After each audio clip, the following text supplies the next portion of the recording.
Welcome and good evening, everybody, to the City of Farmers Branch City Council meeting for Tuesday, June 17th. If you would, please join me for our invocation and our pledges.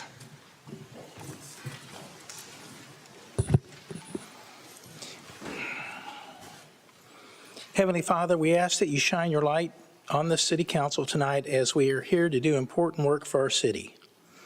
Help us to remember we are here to serve others and not ourselves, that we are here to make decisions that will move our community forward, recognizing that we serve many different people, racially, socially, and economically, with dignity and respect.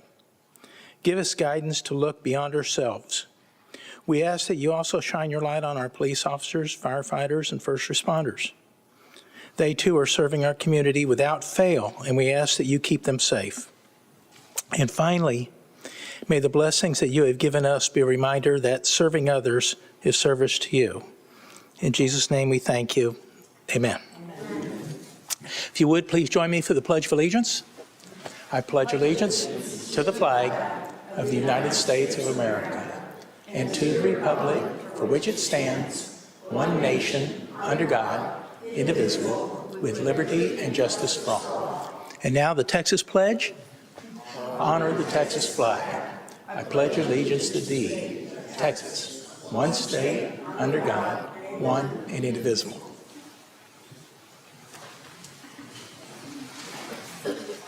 Nothing here. Not yet.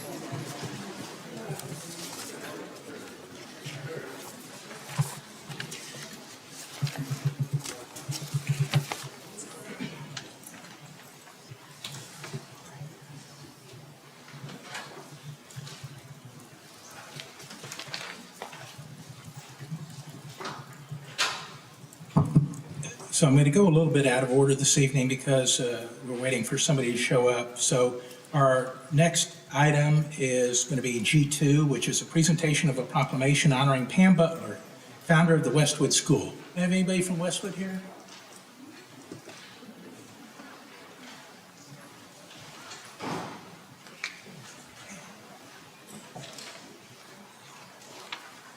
So Pam Butler founded the Westwood School in Farmers Branch in 1986.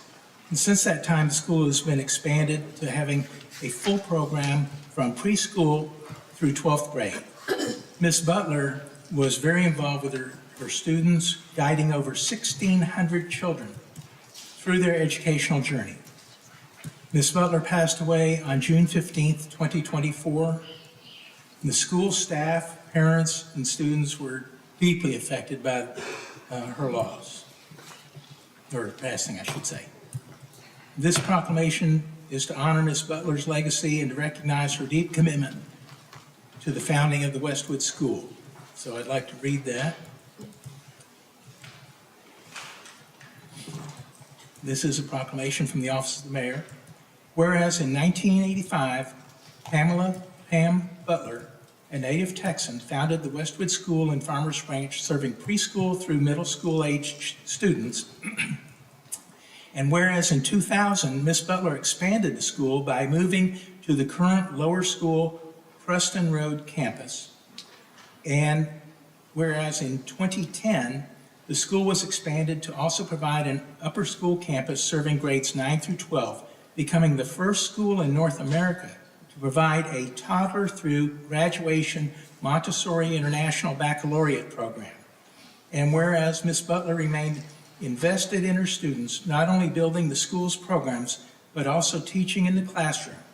And whereas throughout her career, Ms. Butler guided over 1,600 students through their educational journey, leaving a profound and enduring legacy with a vision to encourage students in responsible citizenship so that each can make a positive personal contribution and actively participate in the national and global community.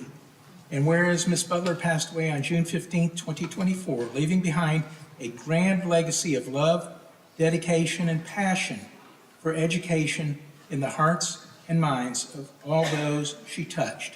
Now, therefore, I, Terry Lynn, Mayor of the City of Farmers Branch, do hereby present this proclamation in honor of Pamela Ann Butler, founder of the Westwood School.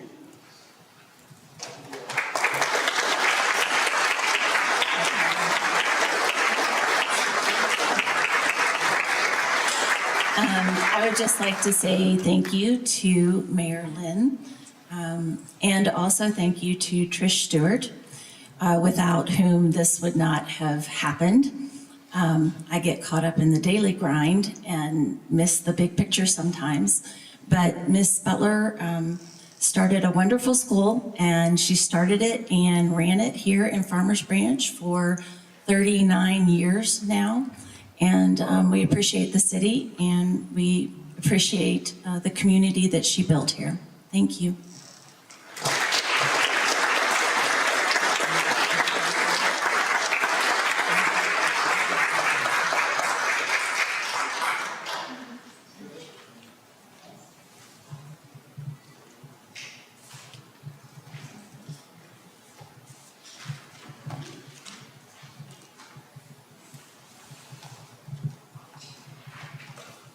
Next up is our presentation of Employee of the Month for May 2025 to Animal Services Officer, Rafael Gutierrez. There.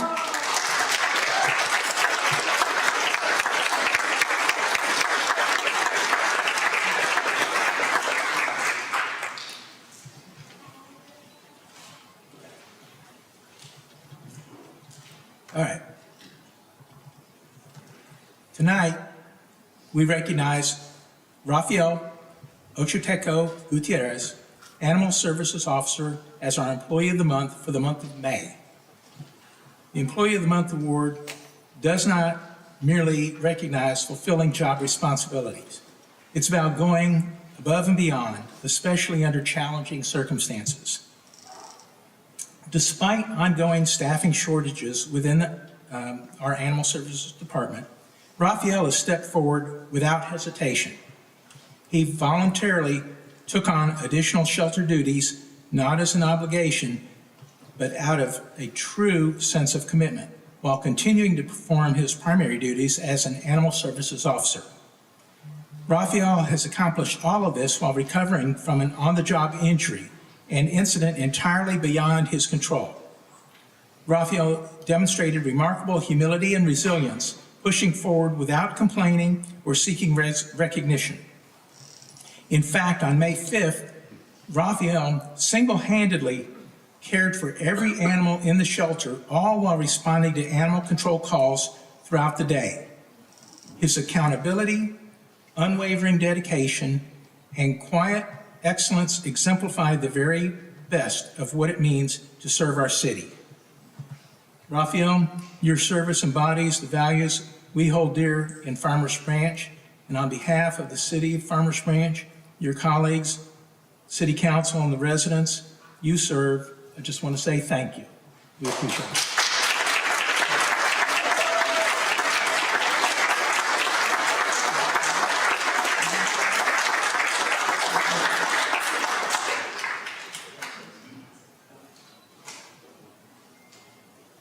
Good evening, my name is Jeffrey Ross, Director of Human Resources here, and I got to meet Rafael out in the field one day, and we were responding actually to the scene of an accident, and what I took away from that was, even though Rafael was there trying to make sense of a pretty wild situation, he was completely cool, calm, collected the entire time.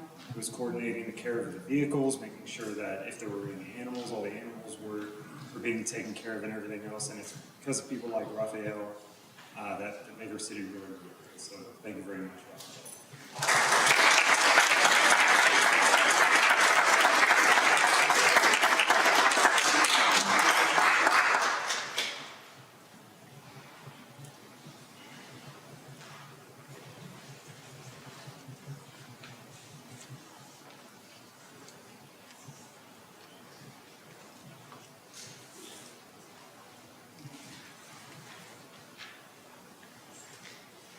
At this time, I'm going to go to items of community interest and then come back to item G1.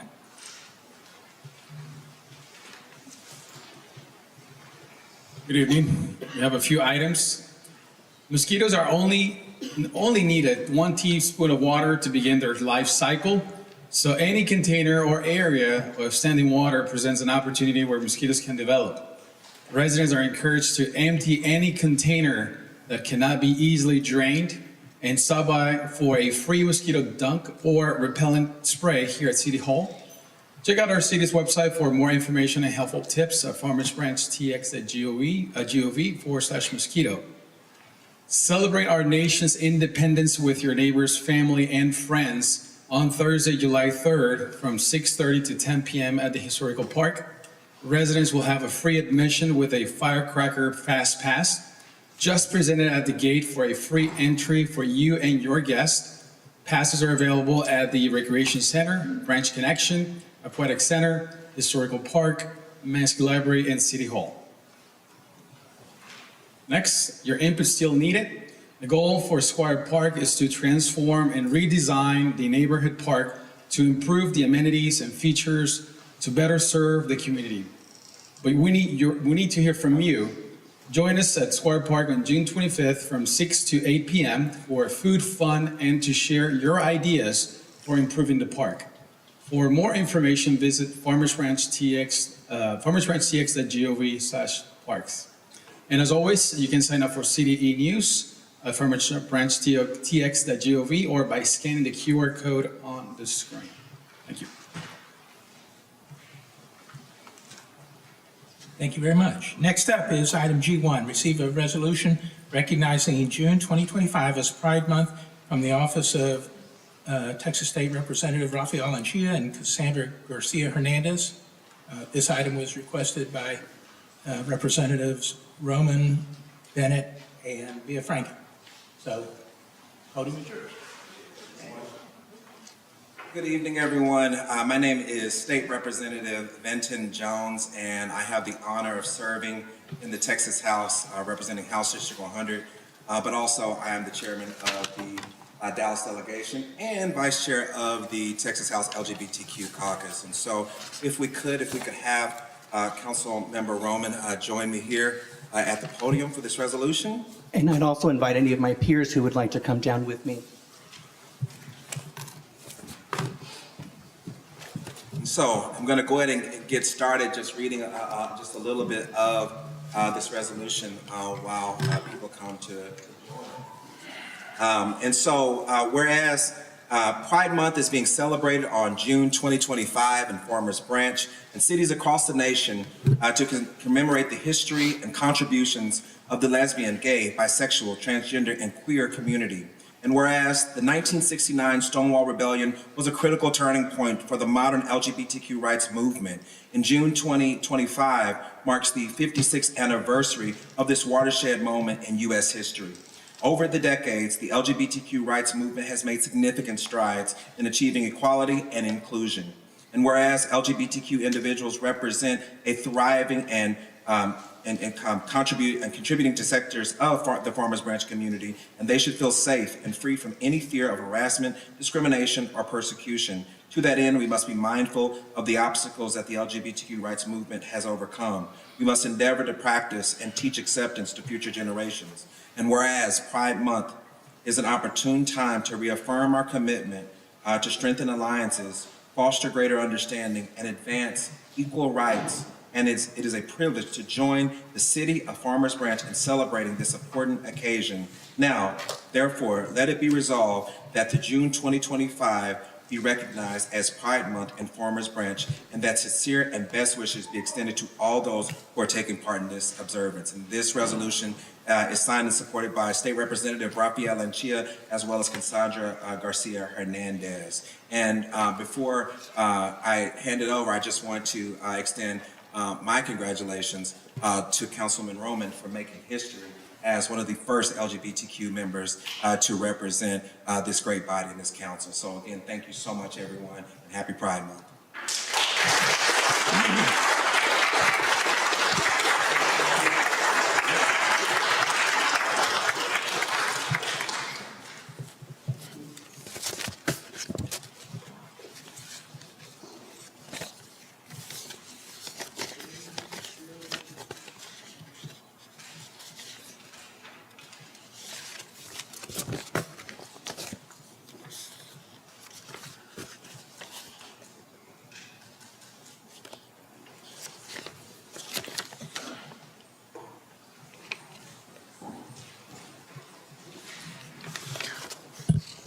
Thank you very much. Next up are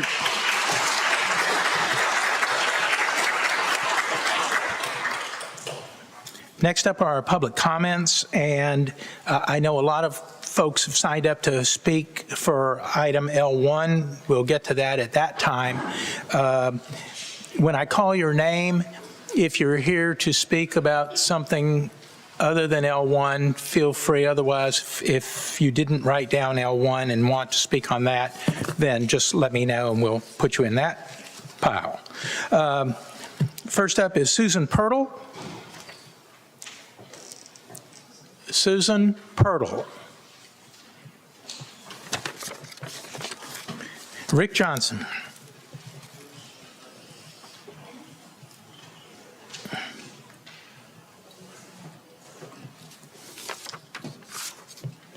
Council members, mayor, city manager, when are we going to have the discussion we really need to have? And that's about the hundreds of millions of dollars it's going to take to fix our water system that we were, on a couple of times, once when I brought it up before, told that, oh no, that didn't exist. There's nothing wrong. These are causing cancer places. This is in your drinking water, and you guys want to fight over stupid stuff. How is that right? How is that benefiting us? There's some people already running for re-election, and you know they're weaponizing stuff politically again and not telling the truth. When is this going to stop? When is everybody going to just sit there and do what's best for us, the citizens who live here, the ones who pay the taxes, the ones who voted you in, and then expect some of you to turn around and be nothing like we were told? There's other elections coming up. We'll write this. But at the end of the day, you know, you're cheating us. It's wrong. We have so many issues in this city. And you know what? The people don't want apartments. They don't want mass housing. That's not going to solve our problems. We were very good way before when it was just us and we had hardly any apartments. We sustained this city very well. But you know what? It seems like people are selling out to developers, trying to do deals to hold the land, and they're trying to purchase more land through bonds and everything else. That who's that going to benefit? The money that backs these people? It doesn't benefit us, the citizens. So with that in mind, when is all this nonsense going to stop? You know, I realize you can be somebody's friend, but to be developers' friends and do favors for them, and who knows if somebody has a stake in the game. But that doesn't benefit us. We want our whole city looking good. We want our streets fixed. We want our water mains fixed. And we want to know exactly what it causes, because you go and read the reports, you know, there's been some places around here that have had several cases of cancer that's beyond being normal, and it affects. And then people will say, oh, well, you're just trying to scare people. No, you know what? I'm trying to make you do your job and quit lying and quit covering up. Thank you. Next up is Rinkesh Desai.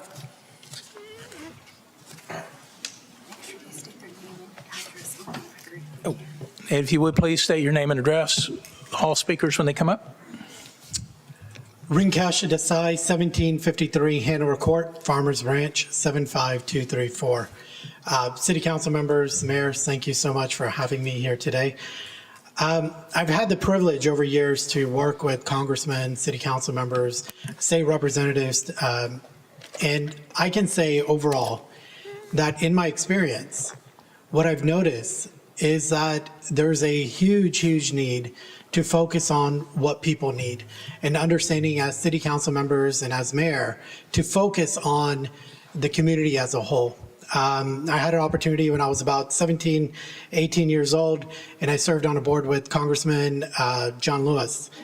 And he had told me one day, he walked up to me and he said, you see this? And I said, yeah. He said, look, on the outside, we may be different, but on the inside, we're all the same.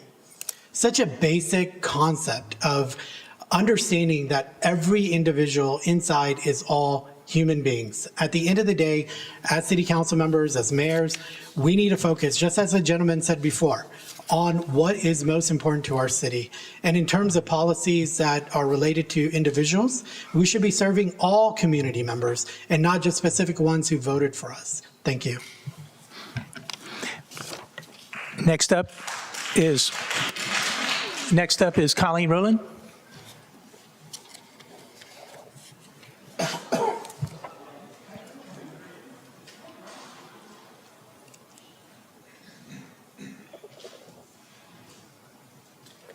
My name is Colleen Rowland. I'm glad to be back here. I live at 3223 Whispering Oak here in Farmers Branch. And I haven't been able to attend a lot of meetings, but I've heard a lot of things going on.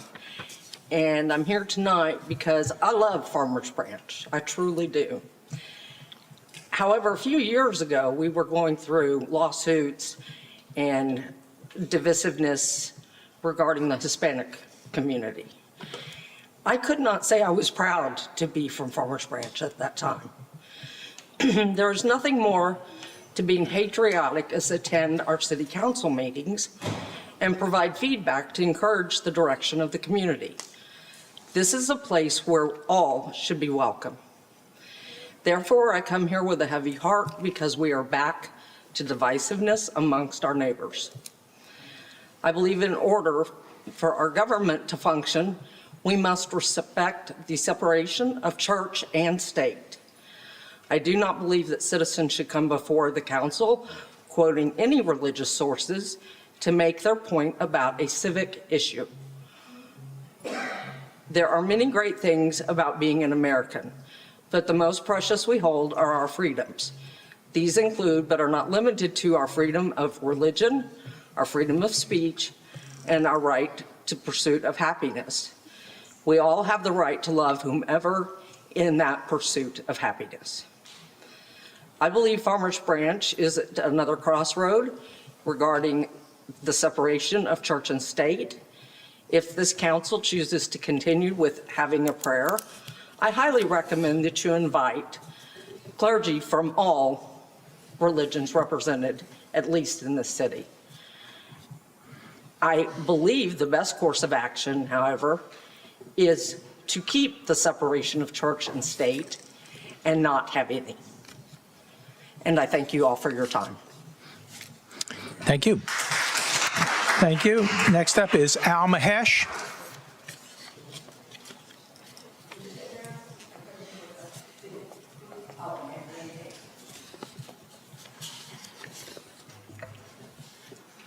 Mayor, council members, my name is Al Mahesh. I live at 3302 Water Oak Court, Farmers Branch. Today, I came to speak with a purpose about the growing hostility towards two of our communities, our Muslim neighborhood and the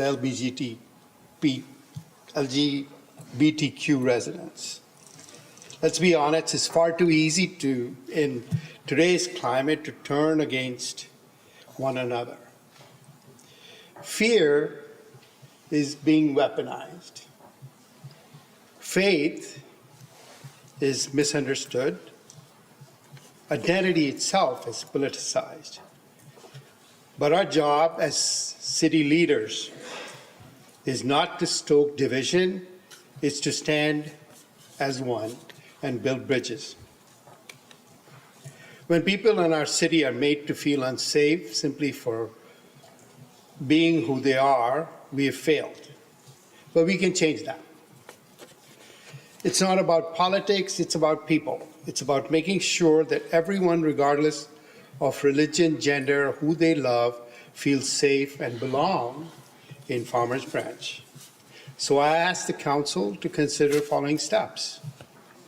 Public affirmation, issue a resolution that clearly states this city rejects Islamophobia and anti-LGBTQ hate, and affirms the dignity of all residents. Partnership, work with community leaders to host a listening session, a bridge building event, and let our communities know they're not alone, they're not invisible. Education and protection. Education is a great equalizer. Expand training for our staff, police, schools, on cultural sensitivity. Not tolerance, understanding, because policy without empathy leads nowhere. Rapid response to hate. Commit to investigate hate incidents swiftly, transparently, and with accountability. Our silence in the face of hate is complicity. In the Bible, the phrase love thy neighbor appears 9 times, and do not fear appears 365 times each day, basically for the year. We can choose to lead with courage, and I expect all of you to lead with courage because you guys won elections. Or let fear define the future. But I believe the city is better than that. I believe we can have a place where. Thank you. All right, thank you. Next up is Diane Beck.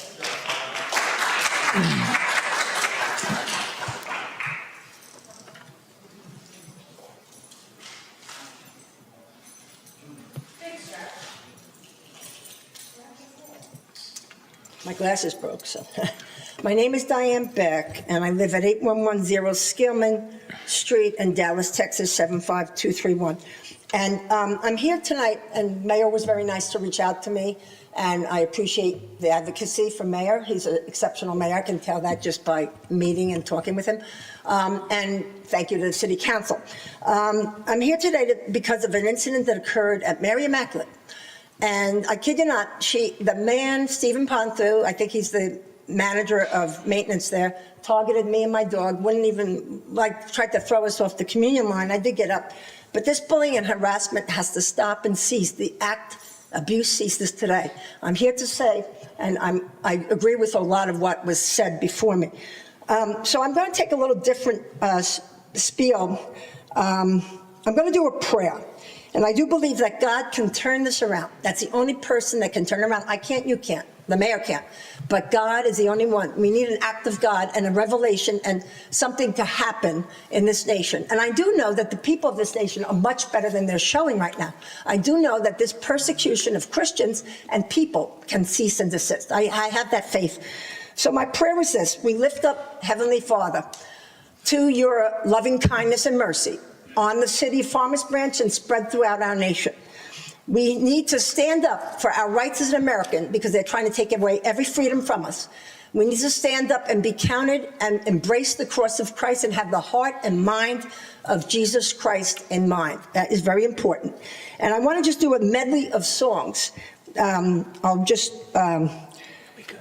Immaculate Mary, your praises we sing. You reign now in splendor with Jesus our King. Because he lives, I can face tomorrow. Because he lives, all fear is gone. And then, Lord, turn it around, only God can.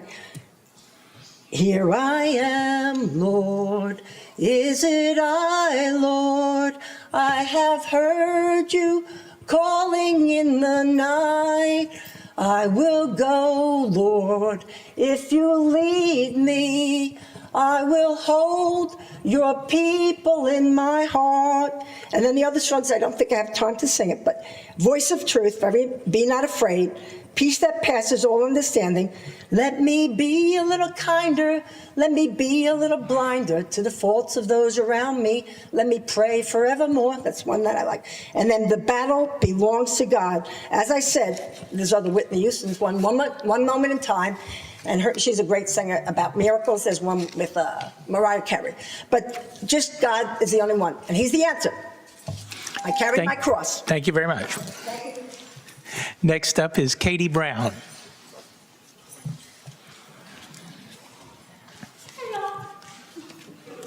I apologize. I'm part of L1. Name and, you here to talk about the calendar? I am about to, you called me up. Yes, So but- I am about the calendar. I didn't Okay, realize then that on there. I'm going to have you wait, and I'll start you off when we get to that item then. Okay, All absolutely. right, thank you. You didn't have it marked down there, so, okay. Next up is Tim Ramsey.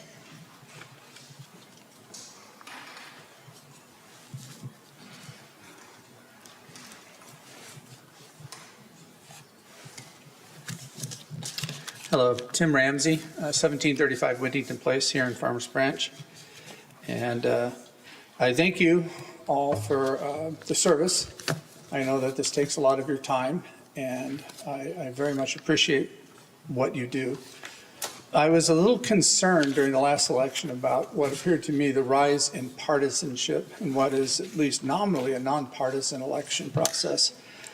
And that concerns me because I feel like that brings out our differences and emphasizes what makes it difficult for us to work together. And it doesn't emphasize our common values, doesn't emphasize our shared experiences. And that's all I have. I, again, appreciate your service. Thank you. Thank you very much. That is all the folks I have signed up for general comments. So next up is our consent agenda. There are 2 items on the consent agenda which are moving off consent and will be heard as regular agenda items. Item J12 will become regular agenda item L2. J12 becomes L2, and J13 will become item L3. J13 becomes regular agenda item L3. Mayor, I make a motion that we approve the consent. Sorry, I actually wanted to talk a little, I had a question about J5, and I forgot to mention it earlier. Can we move that to a regular agenda? Sorry.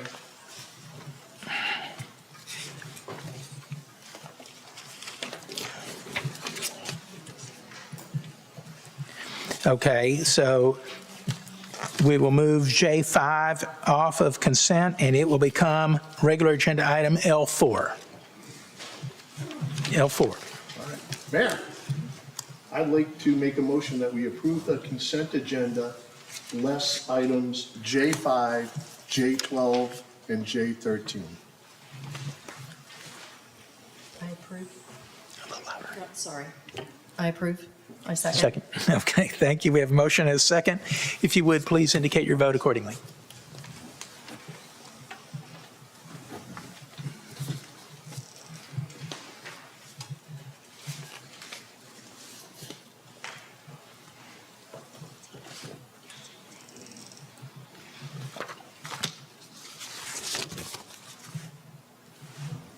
Everybody?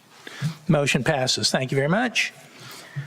Next up is public hearing. Item K1, conduct a public hearing and consider adopting ordinance number 3931 for a zoning amendment for an industrial development on approximately 28 acres located at 2645 LBJ Freeway within the Planned Development District number 74 zoning district and take appropriate action. Thank you, Mayor and Council. Sarah Bergman, Deputy Director of Planning. So this request is related to a previous approval that City Council granted last year for a new warehouse development along Ford Road near the intersection with LBJ Freeway. Tonight, the applicant is proposing to make a few modifications to the original approval and expand it to a new tract, which is tract 4 shown on the screen.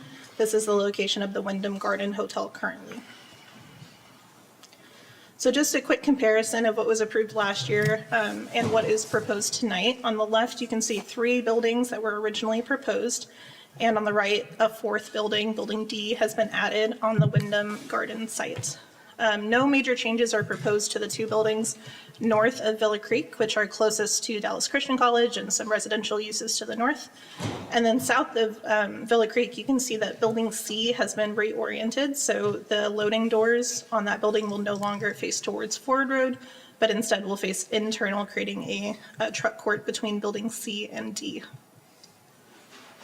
And then this is just a quick outline of some of the use and development standards that are proposed.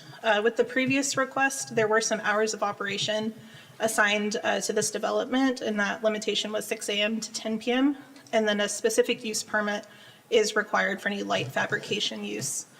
Tonight, the applicant proposes to retain those conditions exactly the same for the two northern buildings, A and B, and they're proposing to remove those restrictions for the southern buildings, C and as well as D, given that these buildings are closer to LBJ Freeway and a little further from those residential and institutional uses. Screening is still required between the warehouse development and Dallas Christian College, and that's a 10-foot masonry wall with landscaping. One other modification that is being requested is a different parking requirement for buildings C and D, and that would be to align with our comprehensive zoning ordinance standards. And then I also wanted to point out that the project is proposed in 2 phases. So the areas that are shown in blue being building A, C, and D would be phase 1, and that would begin as soon as possible after plan approval. And then building B would be a second phase to begin construction about 12 to 18 months later. The comprehensive plan does recommend regional commercial for this area, and so the light industrial use is not fully consistent with that designation. However, no opposition has been received for this request, and on June 9th, the Planning and Zoning Commission did recommend approval unanimously. So with that, I'm happy to answer any questions, and the applicant is here tonight as well. Very good. Thank you very much, sir. We'll start with Councilman Reed. I've gone through it. I have no questions. Okay, Councilman Roman, I'm good. Councilwoman Bennett. So right now, Woodhaven Park, Boxer Properties, Baldwin Harris, and Mansa Dallas Hotel are the owners of the properties, correct? That's correct. How long is it going to take, and this may be an applicant question, for the purchase of said properties? Because I guess I'm curious as to why we're rezoning before they even own them. So the zoning request is being made by the applicant. They are under contract to purchase contingent on approval, but I could let them expand on that. Okay. You want them? No. Okay. Is that all? Okay. Councilwoman? Thank you. I've driven the property, I've driven by about 10 or 12 times to try to figure out what is going on, and I think it is a really, really great use of that space. There was one resident that indicated that we should be like Irving and have a bunch of businesses, rather than have a warehouse area. But the freeway there goes over all of that area, so there wouldn't really be any advantage to that. I think it's really nice that it's right next to the Harry Hines area, Sam Moon. I think it's a wonderful use of that space. Thank you. Councilman Neal? Thank you, Sarah.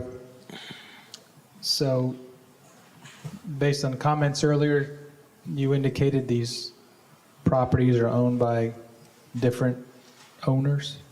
That's correct. Okay, and they've all agreed to sell this property to someone or some group pending zoning adjustments? That's my understanding, is that the applicant is under contract. They have all agreed to authorize the applicant to apply for rezoning. So we have that And authorization. so who is the applicant then, if this is owned by the 3 or 4 different?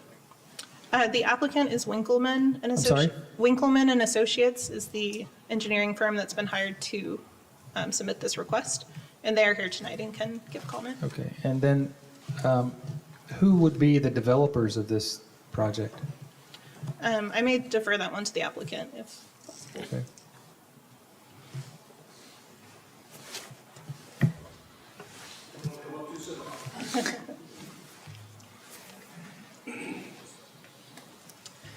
Good evening. My name is Michael Clark. I'm with Winkleman and Associates, 6750 Hillcrest Plaza, Suite 215, Dallas 75230. With me tonight is the developer, and our architect is here to answer any questions that I might not be able to answer. But if I may, I heard the same question from 2 council people, and I do this for many clients. I'm a civil engineer by trade, but we do a number of zoning cases, and it would almost be unusual to not go through this process prior to purchasing a piece of property as opposed to what we're doing and making sure the due diligence is, complete to purchase the land to do what we want to do. I don't know if that answers either question, but I heard it from two. Oh, my question is, who is the developer? Who's going to develop? The developer is a joint venture, as I understand it, between, I'm not sure the exact name, Robert Dye and Alliance. Robert Group? Dye and who? Robert Dye and who? I apologize. I wasn't expecting that question, but Okay. it's Alliance Group, I believe. I could have that. It's Alliance something. I need. Okay. Okay, my next question is for Sarah again, the city staff. Yes. Are there any expected costs to the city? In other words, we're offering any sort of incentives or anything like that that the city would be liable for? No. No, not to my understanding. None? Okay. And do you know what the projected revenue to the city might be upon completion of this project? I do not have the You number. don't? I apologize. And with respect to the developers, do you know or have any information regarding their financial viability to actually complete the project? That we have some assurance that they can get that completed?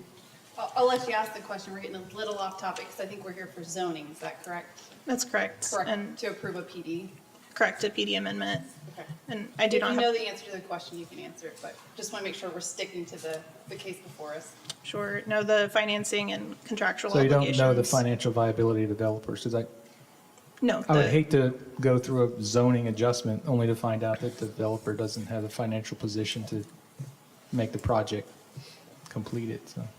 It's not information we typically request as part of the zoning application, but again, the developer is here and may want to provide some context. All right, thank you, that's all I had, Mayor. Thank you. Sarah, I do have a question. So what we know today as the Wyndham Hotel, that will be coming down? Yes. Okay. Approved, that would be And do we know when during, if this is approved, excuse me, when Tract 4 would be scheduled for demolition? Tract 4 is part of the first phase, and my understanding is as soon as possible after plan approval. Okay. And I don't want to get in trouble with the city attorney, but I'm going to ask the city manager, is the hotel still owe us for past due water? I'd have to check on water. There is some taxes that are owed, but that's part of the conversation that the city will make sure that is made right before everything's all said and done. Very good, thank you. That's all I had. Okay. This is a public hearing, so I don't have anybody signed up to speak. Anybody wanting to speak to this who didn't fill out a form? Seeing none. Entertain a motion to close public hearing and any further discussion. Mayor, I make a motion to close the public hearing and approve ordinance 39-31. I second the motion. Ordinance 3931. Okay. We have a motion and a second. If you would, our public hearing is closed. We have a motion and a second. If you would, please indicate your vote accordingly. Motion passes. Thank you very much.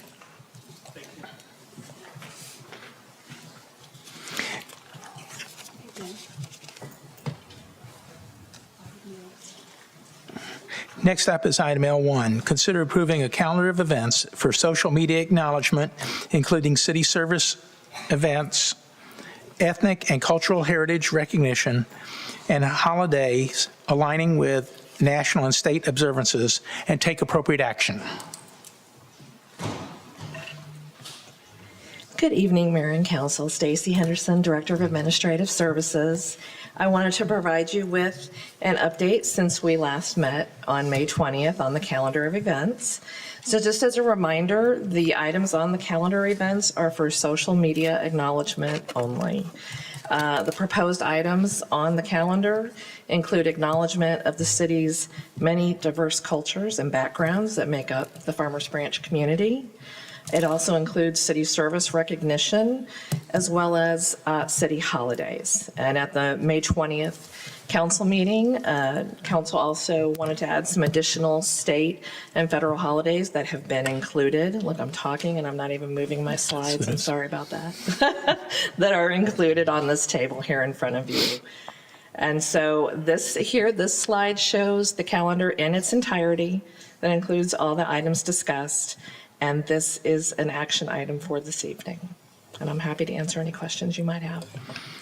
Very good. This item was brought up by Councilman Roman and Councilman Reed, so I'll start with Councilman Roman. It wasn't brought up by me. It was not brought up by me. Oh, I was just reading what the screen said. All right, Councilman Reed? Are we going to have comments first?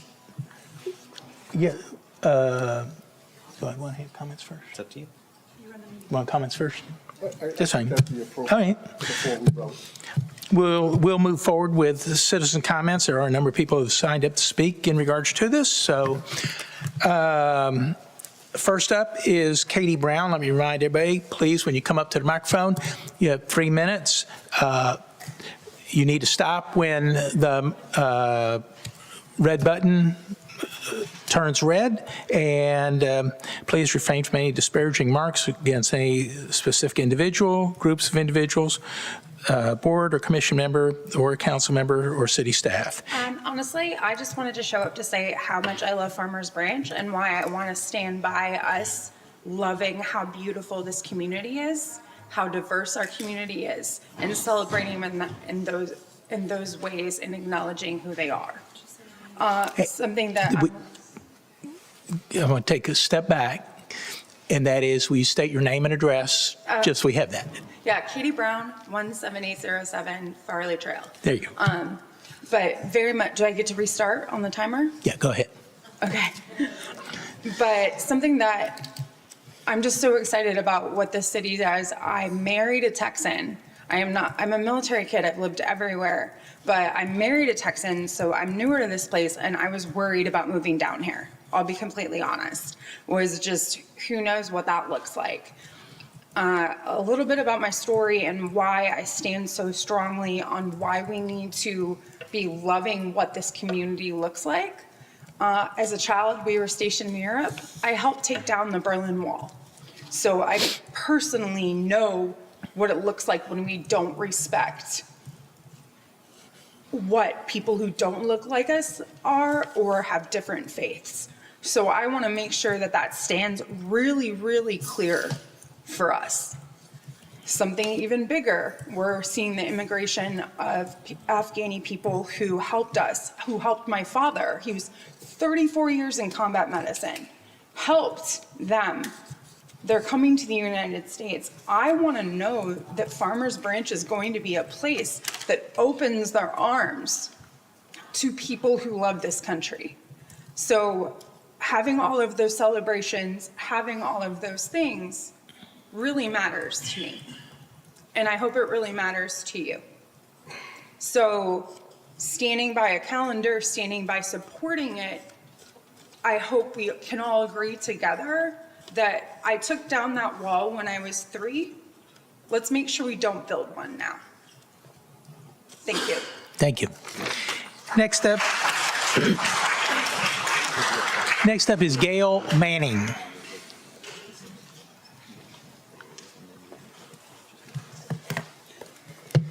Hi, I live here in Farmers Branch. My name is Gail Manning, and my address is 2800 Escada. So I come to you tonight to speak in support of the city calendar that acknowledges and celebrates the global heritage of the citizens of Farmers Branch, as well as promoting the inclusion of all the gender identities that are represented in our community. Last week, I received this letter promoting hate and exclusion of some of my neighbors from mention on a city calendar or on social media. So I'm here to stand against that prejudice. Everyone has the right to form opinions on our Constitution and rights, and everyone has the right to disagree with that person. I'm proud that our city follows the interpretation that government does not favor or disfavor one religious group above another. Therefore, I encourage this council to promote acceptance and inclusion in the proposed calendar's monthly recognition. I've lived 40 years in Farmers Branch. No calendar event or public event or any announcement has affected my heritage or my identity. But social media can promote and inform the public and provide opportunities to learn more about our members of our community. I thank the mayor and the council for supporting a calendar that is inclusive of all persons living and working in Farmers Branch. Thank you. Thank you. Thank you. Next up is Lauren Rives.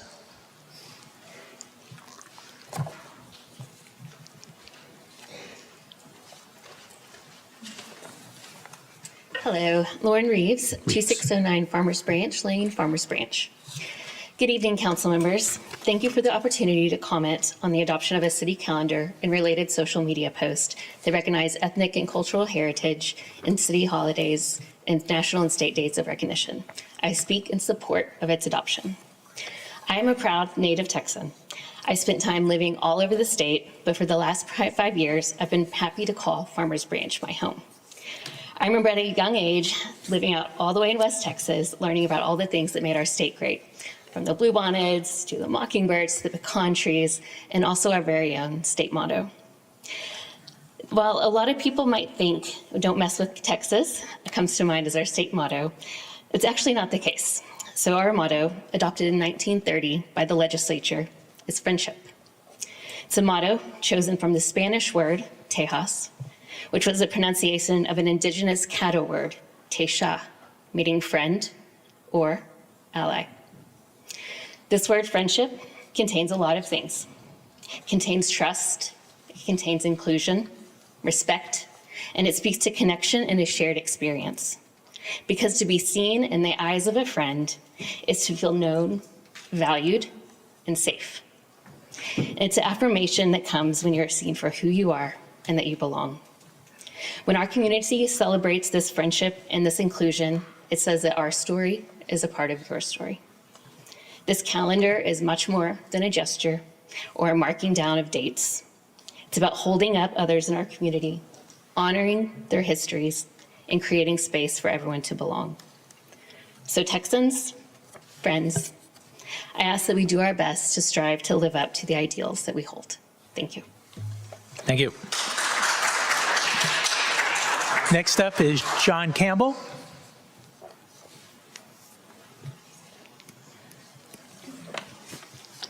John Campbell, 1735 Whittington Place, unit number 2403. Last month, there was a study session on this topic, and the citizen comments were 12-1 against. 12-1. If this were a baseball game, that would be a blowout. And I thought that would be the end of it. But this isn't a game, is it? This is a serious topic. So after that, I don't understand how the council could bring this up to a vote tonight. Did you listen to us? Or was this so-called study session just a bureaucratic box that you had to check to get what you want? This proposal didn't come from the people of Farmers Branch. If it did, there would have been more people a month ago supporting it. Now, I recognize, and we've heard some people supporting it tonight, but there are a number of people opposing it too. It just demonstrates how divisive this proposal is. The people of Farmers Branch just want the council to take care of legitimate city needs, not get into controversial topics.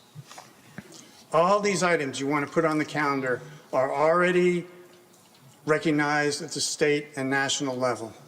We don't need to duplicate it here. There are already laws that are protecting everyone. We don't need this division here. May I ask the council, why did you run for office? Did you want to serve the needs of Farmers Branch?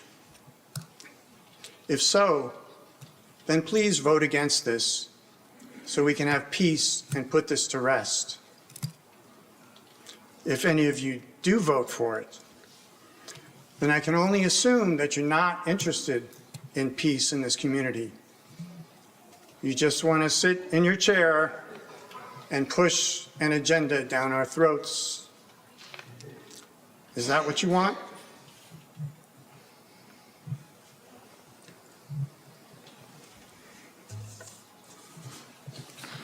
Thank you. Next up is Anna Buford.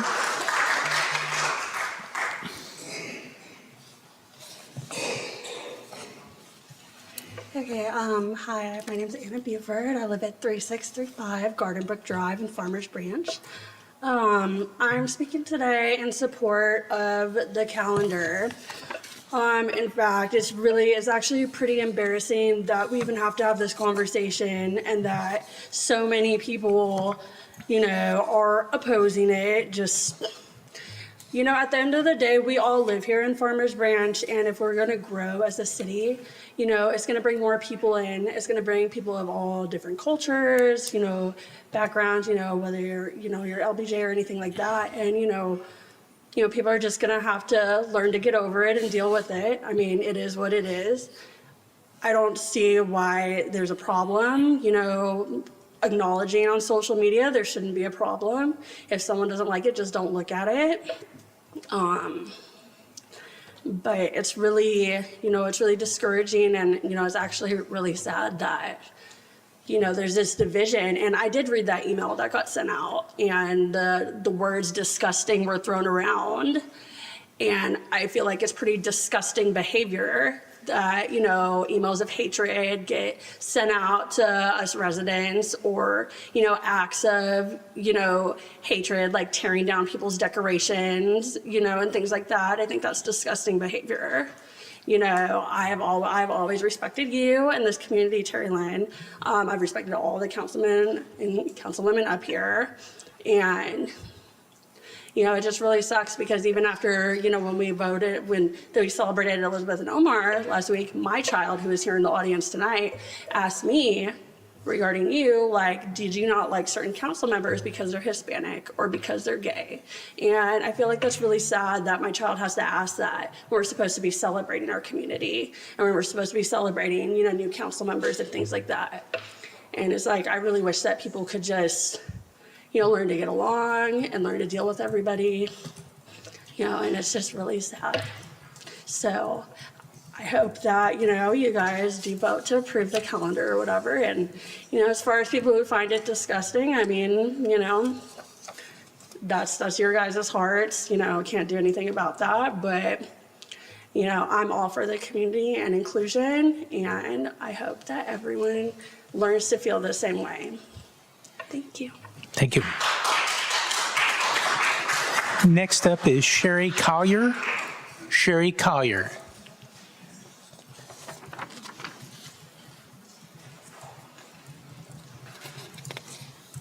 My name is Sherry Taylor. I live at 3165 Golden Oak, Farmers Branch. And I'm here tonight in opposition of including... Oop, wait a minute. What does that mean? That means you start over. Oh, no. You're good. Okay. You're good. I live at 3165 Golden Oak in Farmers Branch. And I'm here tonight in opposition of the proposal for the gay pride, because I came here once before, summoned up my courage, and spoke against having gay pride month. And I thought we voted, and it was a really exciting time that apparently it was decided that we would not include that. And then suddenly, I have to come again tonight to say again, I hope you do not vote for the gay pride, because it's a divisive issue, and as a Christian, the Bible tells us not to celebrate gay pride. If gay pride you are, that's fine, but I don't want to celebrate it. So I would hope that you would reaffirm the previous vote and vote against it. Thank you very much. Thank you. Next up is Matt Serpa. Matt Serpa.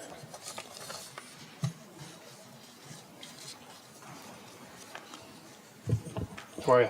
Matt Serpa, 14444 Tanglewood, Brookhaven, District 5. So I wanted to voice my opposition to the city calendar, prohibited sitting calendar as written. I wanted to suggest just that the city omit all of the ethnic and cultural recognition items and only include official federal, state holidays and/or city particular events. While these things are well-intentioned, it is absolutely impossible to cover all of the ethnic and cultural groups. So in an effort to show inclusion, the result is actually exclusion. And thus that leads to impression that the city is showing bias and preferential treatment to only certain groups. In fact, multiple of my cultural and ethnic groups aren't represented at all. I feel our city government should be focused on providing services to the citizens and not giving special recognition to only an enumerated and yet incomplete list of ethnic and cultural groups. The only way to treat everyone with equity is to just not do it. Thus, I believe, again, the city calendar should only include official, federal, state, and particular city events. Thanks. Thank you. Next up is James Engel.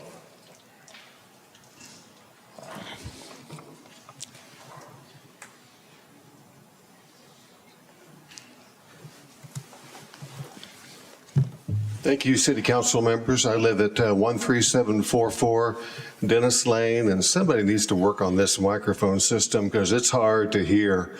I don't know if anybody else is having trouble, but work on that. I'm having trouble hearing. Anyway, I'm in agreement with the second calendar because the first calendar asks us to put seals of approval on different, groups that. And by doing that, we're saying we approve of all the things that these people do. And quite frankly, some of these things should be kept to themselves. I'm a heterosexual man, but I don't ask you to come up with a heterosexual flag. I work at a company that approves of a certain group of people. They have a flag there, and why do we need to? I don't even need to know the business that people do behind closed doors. So I thank Linda Birdie for coming up with a calendar that talks about city business instead of personal preferences. So thank you very much. Thank you. Next up is Nancy Snyder.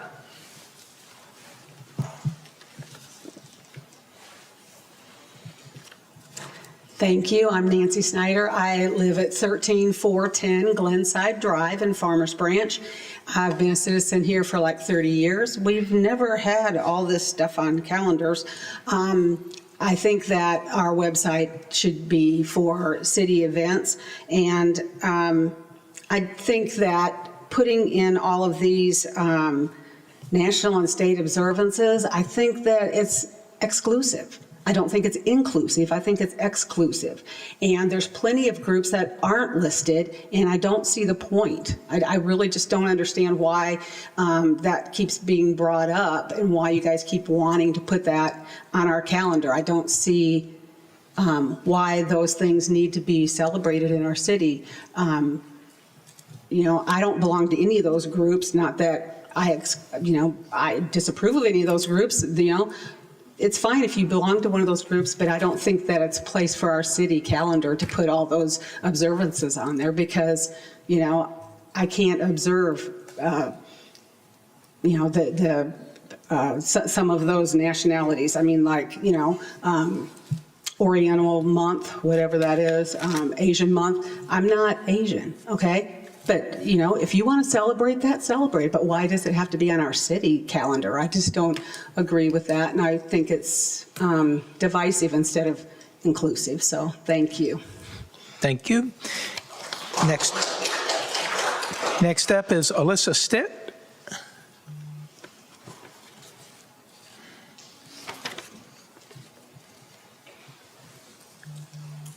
I'm Elisa Stitt, 13430 Glenside Drive. I just want to say I'm here for the calendar, and Gail Manning was a very good representative of that, so I can't speak any better than that. Thank you. Thank you. Next up is Sarah Burrell-Haroop.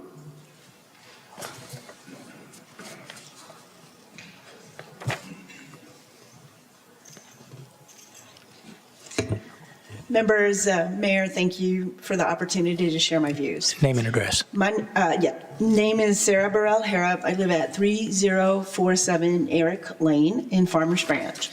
And I'm here in support of the calendar, the social media calendar. I moved to Farmers Branch in 2019, and I was at church shortly after I had moved here, and a woman from Plano asked me, well, do they still have that racist ordinance over there? And I didn't know anything about it. Researched it, and I found out that, to my joy, we don't use ordinances anymore to target racial minorities. That's not who Farmers Branch is now. And I share this story just to let you know, it's pretty easy to get a bad reputation, and it's pretty hard to change public perception. Now, I've lived here for 6 years, and the thing that I know now, because I didn't know anything about Farmers Branch when I came here, this is a diverse community where people care for their neighbors. And there are some people in our community who just have it out for LGBTQ people. And so we're here again with this public flogging of LGBTQ people. So I'm hoping that we can refrain from slurs. We've had a few stereotypes. I'm really hoping that we don't get threats that the God of people's understanding is going to rain curses down on us for loving our neighbors, because I don't think that's going to happen. We're in a very fragile moment right now for our communities. There's a lot of rhetoric and acts of division and fear of othering people. And I'm going to speak only about LGBTQ beloveds right now, but there's a lot. There's Muslim people, as the gentleman said earlier. There's a new law targeting Chinese people in particular. There's targets by multiple levels of government that are saying, we want to eliminate you from public life. And that's the message that's coming through. And so the choices we make in this moment really matter. It's about more than a calendar. It's about who do we treat us with respect? Who do we treat as full humans in our community? So will the city council choose to say, we want to be inclusive, we want to be accepting. We're not going to say certain people don't belong here. Thank you. Thank you. Thank you. Next up is Terry Anderson.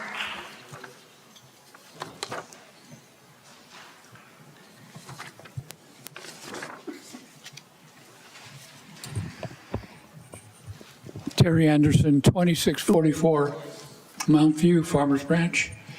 Mayor and City Council, I'm about to repeat thoughts previously presented before this council. I'm a heterosexual. I'm one that is naturally inclined toward reproductive pairing. I'm not proud of it because I had nothing to do with it. I was born that way. I did not achieve my sexuality. Pride without achievement is conceit. I would never want to be known as conceited. I would not want my city to create special recognition for people like me. My brother is left-handed. I understand that he's in a 10% minority. He did not achieve left-handedness. He was born that way. He takes no pride in this somewhat unique trait because that would be conceited. He would not want his city to declare special recognition for people like him. My brother and myself are mature adults, and we do not require or desire the approval of any government body to validate our group status or personal status. There's been a trend lately to give recognition and rewards for nothing more than showing up. It may be appropriate for a T-ball team of 5-year-olds, but mature adults should not need to be rewarded with special recognition from their government for an accident of birth to the exclusion of others. The alternative sexuality groups have always insisted that sexual status is private and should not be subject to the scrutiny of others. Let's grant the wish in Farmers Branch and keep sexuality private and never again celebrate yet another artificial division of humanity. Let us from now on restrict special recognition to individual achievement only and never again use the force of government to set apart one group of citizens for special recognition while leaving out the rest. One other point, in keeping with decorum policies, I will not mention names. In May, the City Council meeting was introduced to a unique level of vitriol from the winning side of a City Council race. Instead of a gracious acceptance of the honor, Farmers Branch was treated to a near hysterical display condemning the opposing side that dared to campaign in opposition for simply comparing differences in voting record and publicly stated policy positions to prospective voters. The opponent was treated to words like hate, fear, division, and identity. I'm sorry, I'm going to have to interrupt. We're going off topic. We're about calendar of events right now. Okay, all right. Thank you. Next up is Tressa Edelman.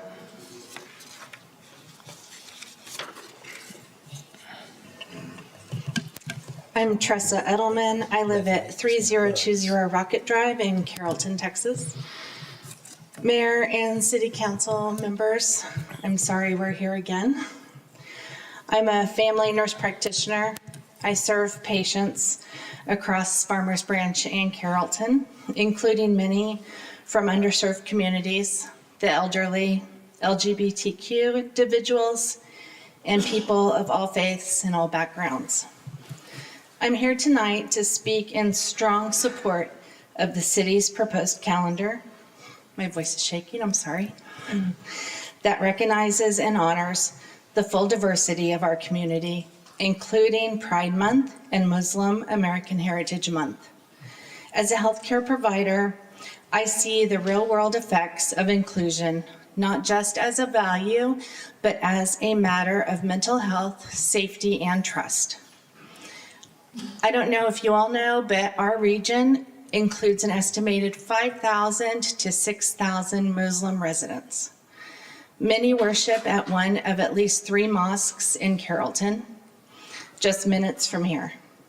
Recognizing Muslim American Heritage Month reflects the reality of who lives here and who contributes to our city every day. Putting this on the calendar gives us an opportunity to learn about them. And for our LGBTQ youth, the data is heartbreaking and also hopeful. When even one adult affirms a transgender or queer young person, their risk of suicide drops from nearly 40% to under 5%. That's not just a statistic, that's the power of being seen. That's a life saved. We could save lives by recognizing them on our calendar. Including Pride Month is a vital message to youth and families. You belong here, you are safe, and you are valued. Inclusion isn't a political statement, it's a health intervention. It's a commitment to dignity, respect, and visibility for all who call this city home. As part of that commitment, I am working with a group of local providers to launch the Texas Coalition for Affirming, Respectful, and Equitable Care. And if you want to know more about that, it's a inclusive healthcare professional and resource community. And you can see me afterwards if you're interested in that. Thank you. Thank you. Next up is Lynn Chafin.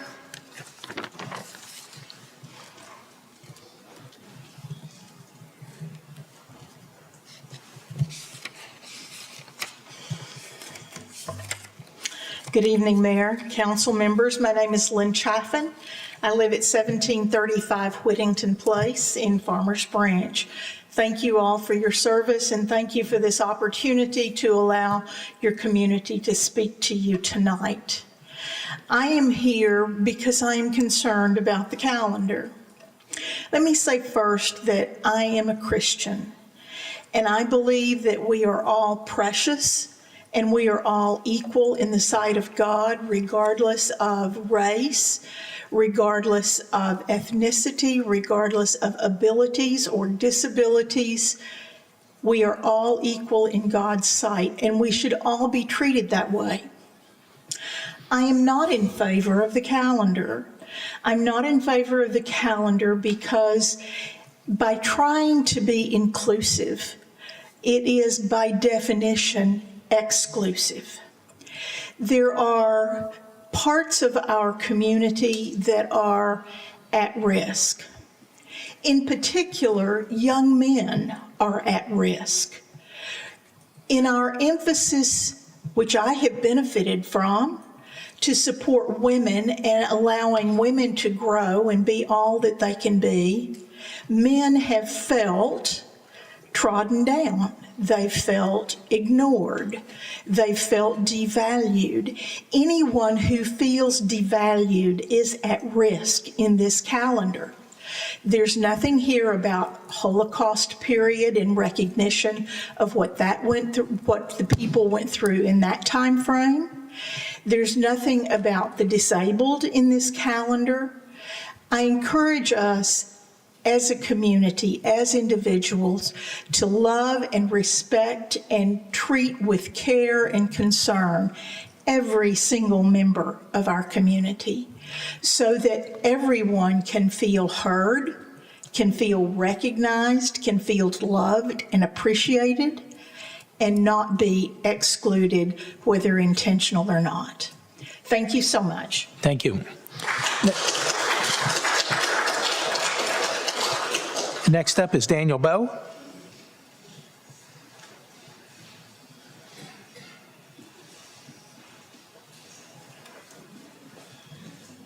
Good evening, Daniel Bowe, 3464 Chaparral Drive in Farmers Branch. I'm here to speak against putting Pride Month on the calendar. How many other controversial topics have our state representatives showed up to read a resolution on the same day the council is taking up the issue? Likely none. Clearly, the motive in welcoming state representatives to read a resolution to give legitimacy to the agenda item 25-421, which is scheduled to be voted on this evening. I would like to remind those here and watching online, the vote was taken on this very topic on March the 4th and rejected. Tonight's agenda item 25-421 reads, considering approving a calendar of events for social media acknowledgement, including city services, events, ethnic and cultural heritage recognition, and holidays aligning with national and state observances, and take appropriate action. Council members Tina and Omar were the only affirmative votes that failed for putting Pride Month on the calendar during the March 4th council meeting. While tonight's item has been tweaked, the heart of the issue remains the same.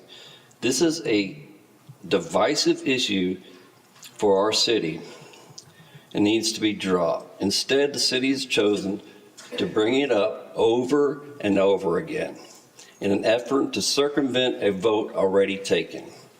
I hope you will respect the citizens and attendance time and have the courage to take up the agenda 25-421 prior to private discussion in executive sessions. I urge you to vote no. Thank you. Next up is Mike Briard.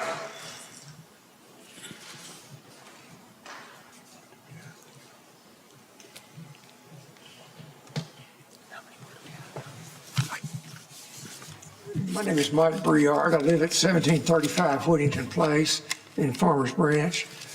I moved here from North Dallas about 3 years ago. I was born and raised in Dallas, but I never really knew much of anything about Farmers Branch. I've been extremely pleased with the services here, the parks.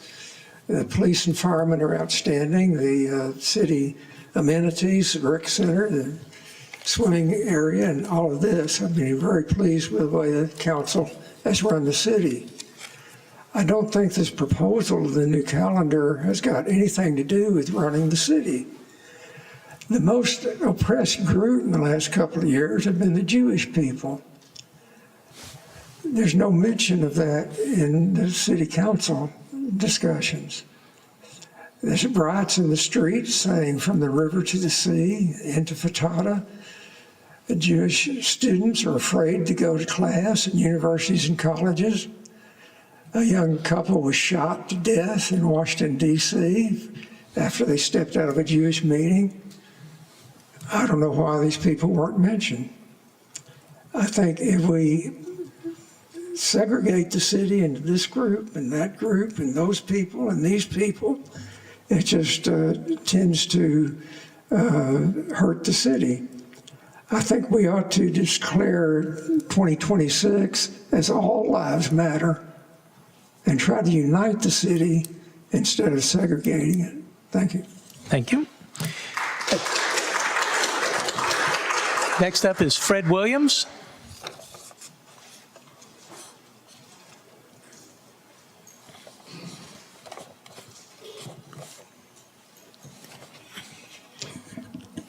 Good afternoon. I recognize that you guys and ladies have a very difficult job. Will Rogers said it. You don't get up and discuss politics and religion at the dinner table, which is what we're doing. Fred, name and address. Sorry. Name and address. Oh, I'm sorry. I'm Dr. Fred Williams, 3607 Shallon Drive, Farmers Branch. Been there 50 years, an old retired veterinarian, and so you have to excuse the old part. But my main objective is the calendar, and let's go to it. We have got January as Muslim month, and I have no problem. I have no affiliation with Muslims or any objection against a Muslim, but by definition, a Muslim is a religion, a follower of Islam represented by the Prophet Muhammad. As a Christian is represented, we are representative of Jesus Christ, my Lord and Savior, you know. So if we're going to single out one religion, we need to put all of them in there. We need to have a Jewish month, a Christian month, a Hindu month, and a Buddha month. So let's don't single out any religion and put it on our calendar and call it as such. Thank you so much for your time. Thank you.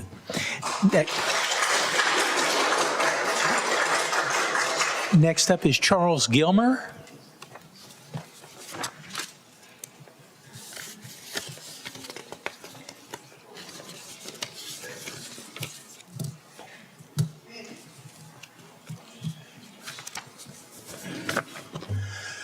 Mr. Mayor and council members, thank you for the privilege of coming to speak before you.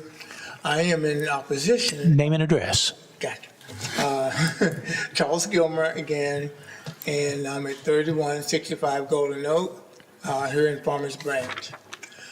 I've enjoyed my time here in Texas, and I've enjoyed all the relationships I've had here. I enjoy the tennis club here where I get to associate with many races of people, enjoying the sports and so forth. But there is no pointing out of any particular month that we should be celebrating Pride. So I am in opposition to that. We don't need to recognize it to the point that we're going to separate people. I think we should just enjoy people as they are and who they present themselves to us. And if we can create friendships with them, then we are all one. And I thank you for your time for listening to me. Thank you. Next up is Lisa Massey.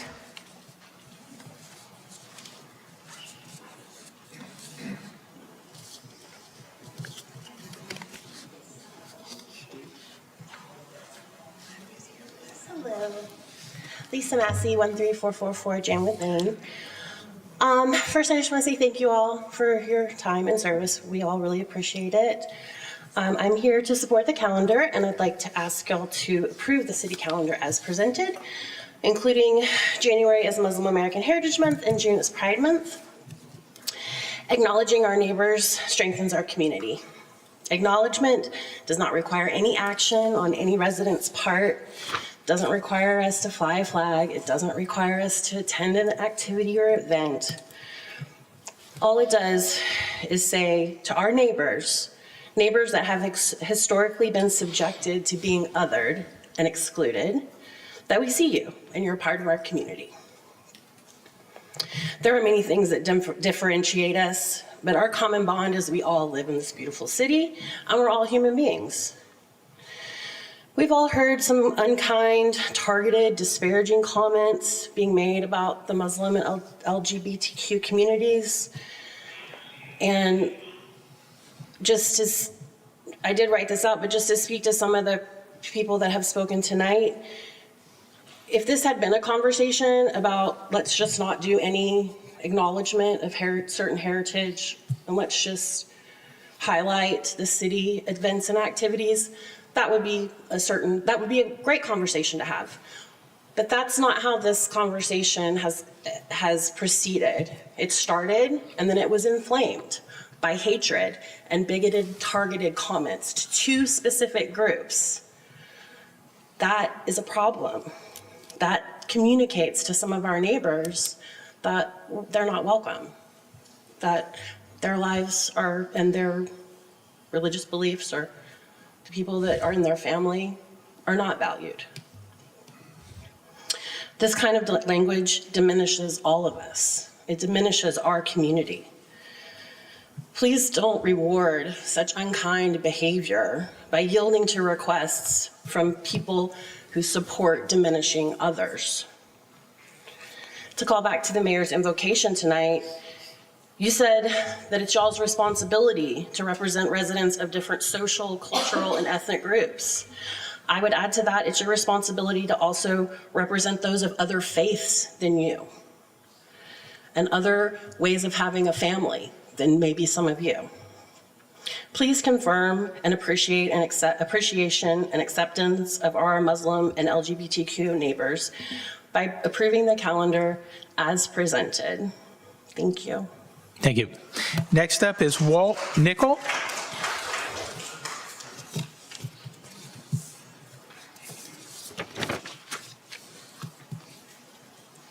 I'm Walt Nickel, 12927 Burning Log in Dallas. And thank you for the opportunity to speak with you. I've spoken to you before and previously when we had this subject up here. And I thank you for the introduction to this topic where you said we want to be kind to our neighbors and speak respectfully, even those we may disagree with, because this is a community where we are open to discussion and disagreement where we disagree, are open to cordial and friendly, supportive discussion even when we disagree. So thank you for the opportunity to speak.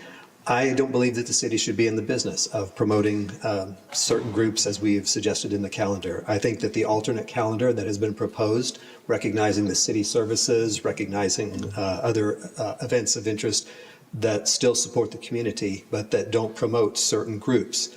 As many before the council have already said as well too, that we can't include them all. I don't see my ethnic background being supported. I don't have a problem with that. I don't see my Christian background being supported. I don't have a problem with that. I don't believe the city should be in the business of supporting these other areas. I do believe in the value of all individuals, as others have said here, love and respect and care and concern for others. But I don't believe the city needs to be in the business of supporting a calendar that is selective in the groups that it supports. I am, as others have said, a Christian, and I believe that all people do have value. That's my Christian belief says that Jesus Christ died on the cross for all people, all sinners, myself included, as well as everyone, and that puts us all in the same boat. So I would like to ask the City Council to not promote the current calendar that's being suggested, but to support the alternate calendar that recognizes the other groups here. I have many friends who are of opposite beliefs, who are not Christians. They're welcome in my home. I'm welcome in their home. We are cordial with each other. We are open. We are friendly and discuss topics together with each other, even though we disagree. And I think that as members of the community here, we don't want to promote fear, hate, phobias. We want to be open, but we don't want the city council supporting that. We want Christians to believe that the way that we were created by God was in his image, and that our best interests are to support that by supporting the image that God created us in. That's a loving thing to say. That's not hatred, that's not bigotry, that's not fear or phobia. That's doing what we believe is best. As one person said once, he said, "Well, I don't agree with your beliefs, but I can't deny the fact that you really care about me. And if I were wrong, I would want you to tell me that." So thank you for the opportunity of sharing. Thank you for not supporting the calendar as proposed. Thank you. Next up is Chip Butler.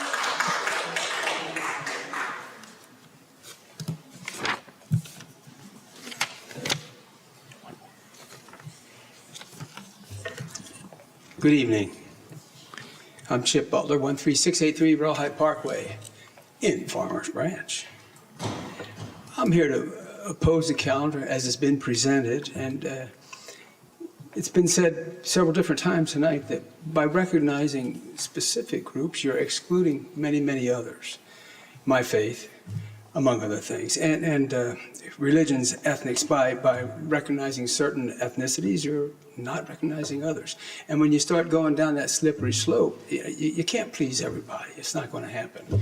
And I would ask that you just kind of take a step back, rather than emphasizing our differences, as someone also said this evening, which can become divisive, as an alternative, that other calendar that was just mentioned, that can talk about every month something different and outstanding that our city has to offer, and maybe feature those characteristics, such as the parks, such as our police department, such as our libraries, such as the ball fields, such as the Rose Garden. There's so many wonderful things that this city has to offer that we can feature and we can display and push and promote throughout the month. And I think that would be a far better and far less divisive option. Thank you for your time. Thank you for doing what you're doing. Thank you.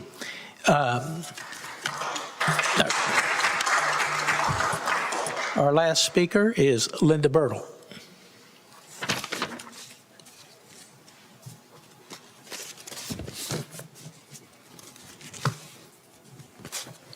Linda Bertle, 3646 Jan Lynn Lane, Farmers Branch. So I want to start this off by, several people got a letter. My name was on it. I did not write it. I did not know it was coming out, and I disagree with the way the verbiage was written. I am a Christian. I believe that God loves everybody. I don't care what happens. So that's my belief.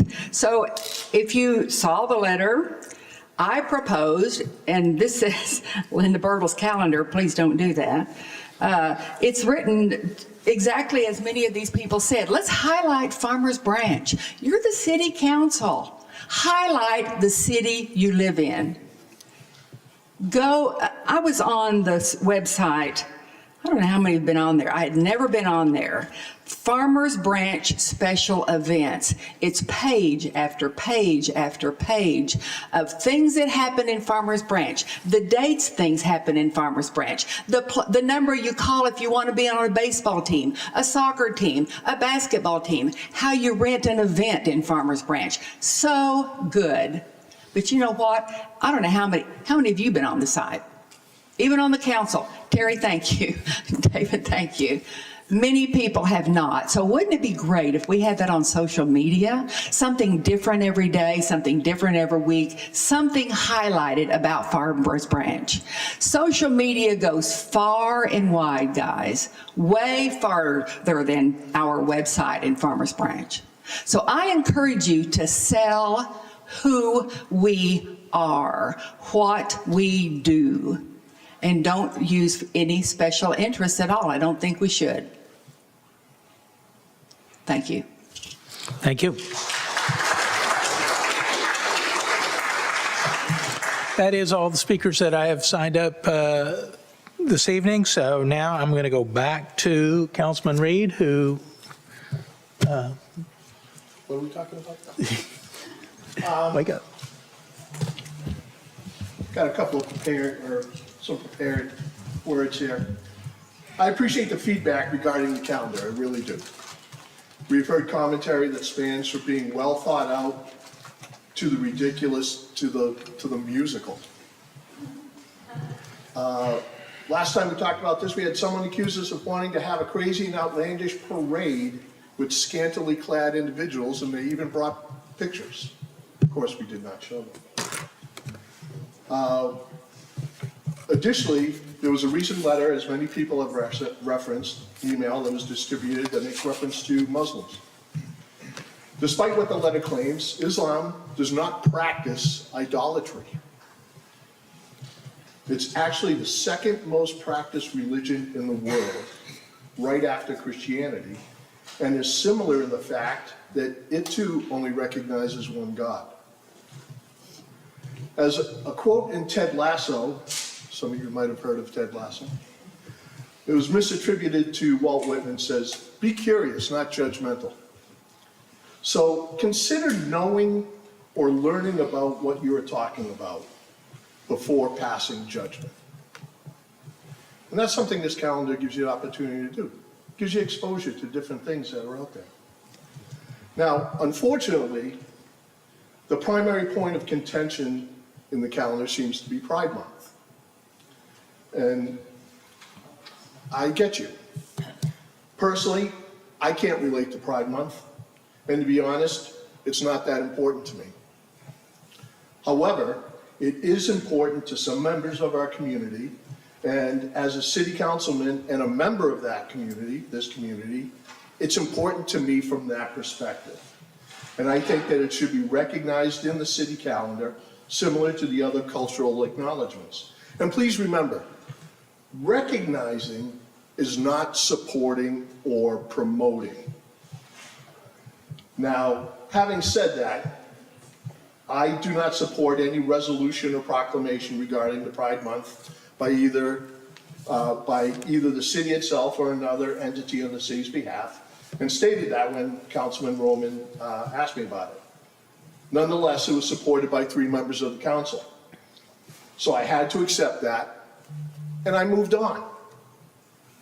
And that is what I ask any of you who might not agree with a particular item on the calendar. If there is something that you don't agree with, can't relate to, or can't support, just move on. Find what does resonate with you and recognize or celebrate that. And as far as all lives matter that was brought up, that's probably something that we should maintain as a daily mantra and not have to dedicate a month, year, day, or anything to. So with that, I give back. Thank you very much. Councilman Roman. I think there was several comments that resonated, but I think one said, who are we as a city? And I think as I look around the room, we are all Farmers Branch. We come from different walks of life, different belief systems, and that's who we are. So why not promote who we are as a city? We're right next to Dallas, and Dallas is going to continue to grow, and there's an overflow of people coming into our city. We've heard people that have come here 3 years ago. We've heard people that have lived here for 30, 40, 50 years. This is a community that belongs to all of us, and we shouldn't exclude one group or another. Obviously, I'm in support of this calendar, but I also want to make special note that when you come up here and you make comments about certain groups, individuals, or belief systems, you're not just talking to the city council, you're making a statement to your neighbors, to members of the community who are watching and listening, to children who are not only in the audience, but who might be watching at home at the dinner table. And most importantly, you're making these remarks to our city staff who work tirelessly, some more than 12 hours a day, to keep our city running. Some who relate to the LGBTQ community, some who relate to the Muslim community, who are part of the first responder team. Those are the people that you are making these comments to. So I want to remind you of that when you're making those remarks. This is a calendar of inclusion. This is a calendar to make sure that people see themselves in this city that they live in and pay taxes in.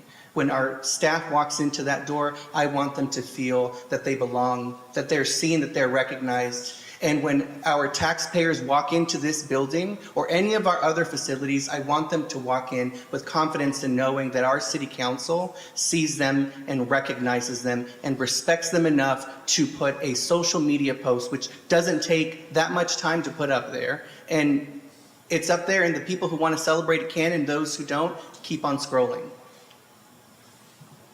But remember who you're making those comments to. You can make comments to me all day, every day. Sadly enough, I'm used to those comments. They don't faze me. But they do faze people who don't take the courage to stand here, run for office, and serve in a public setting and have to sit here and listen to these remarks. Not everybody has that courage, so remember who you're making those comments to. That's it. Thank you, Councilwoman Bennett.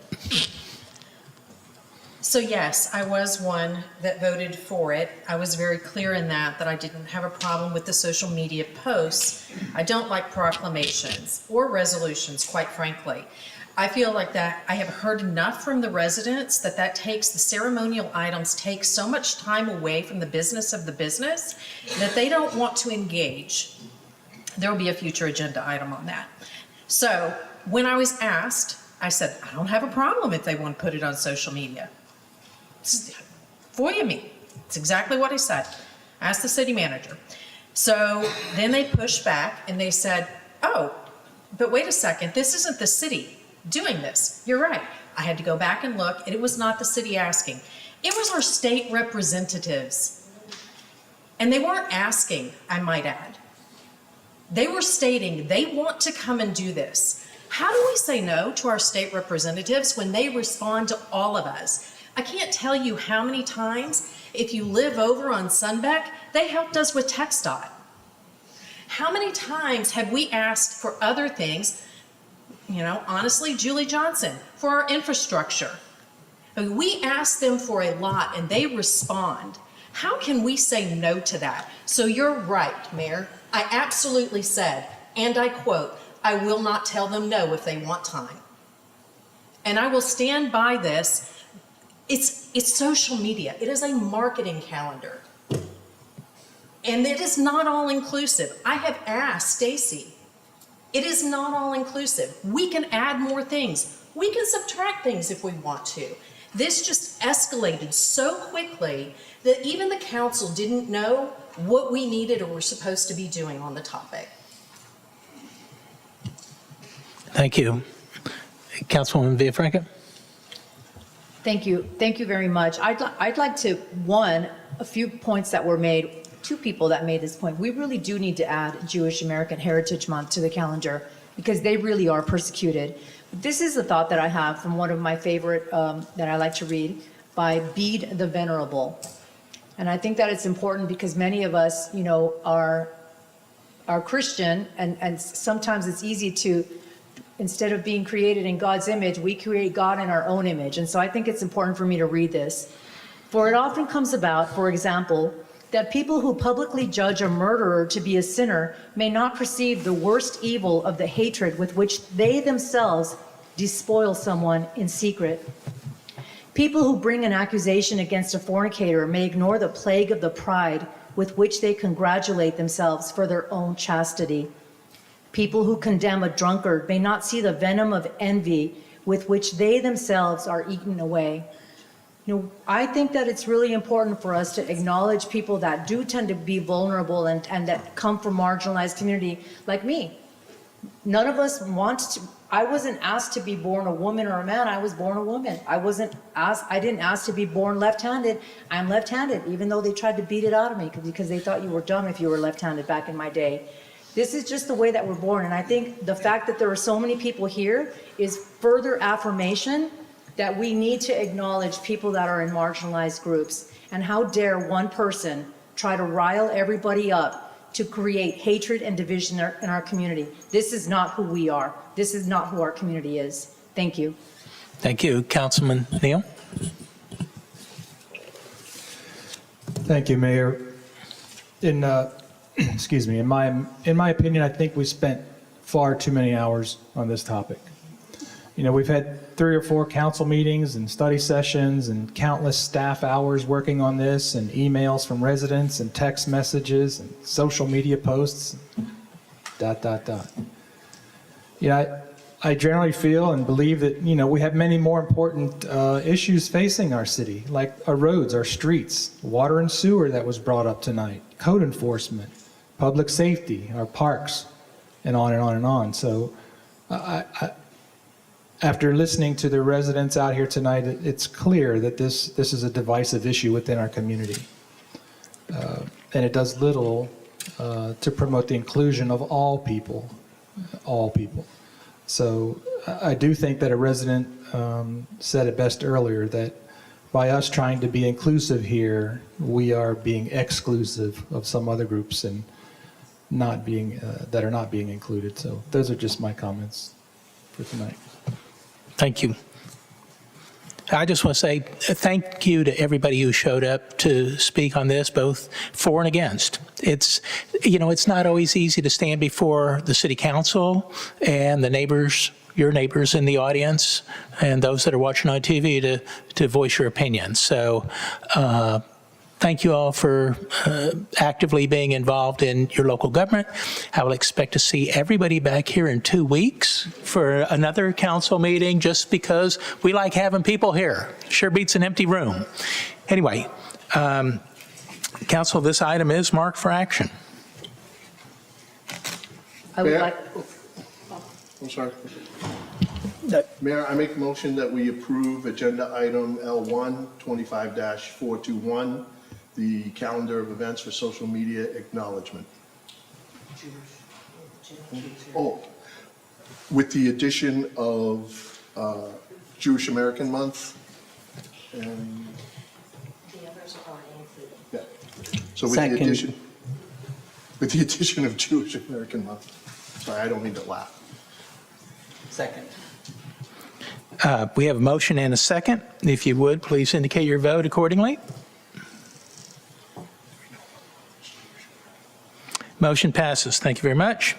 Next up is item L2, which is a consent agenda item, which was J12. Consider approving Resolution 2025-070, authorizing the city manager to execute a contract with Stoic Civil Construction Incorporated for the construction of the erosion control project along Reach 4 in the amount of $1.8 million and take appropriate action.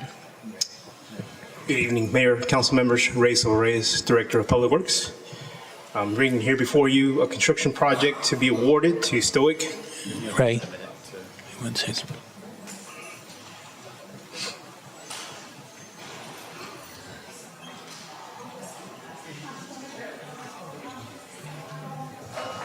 Okay. Right.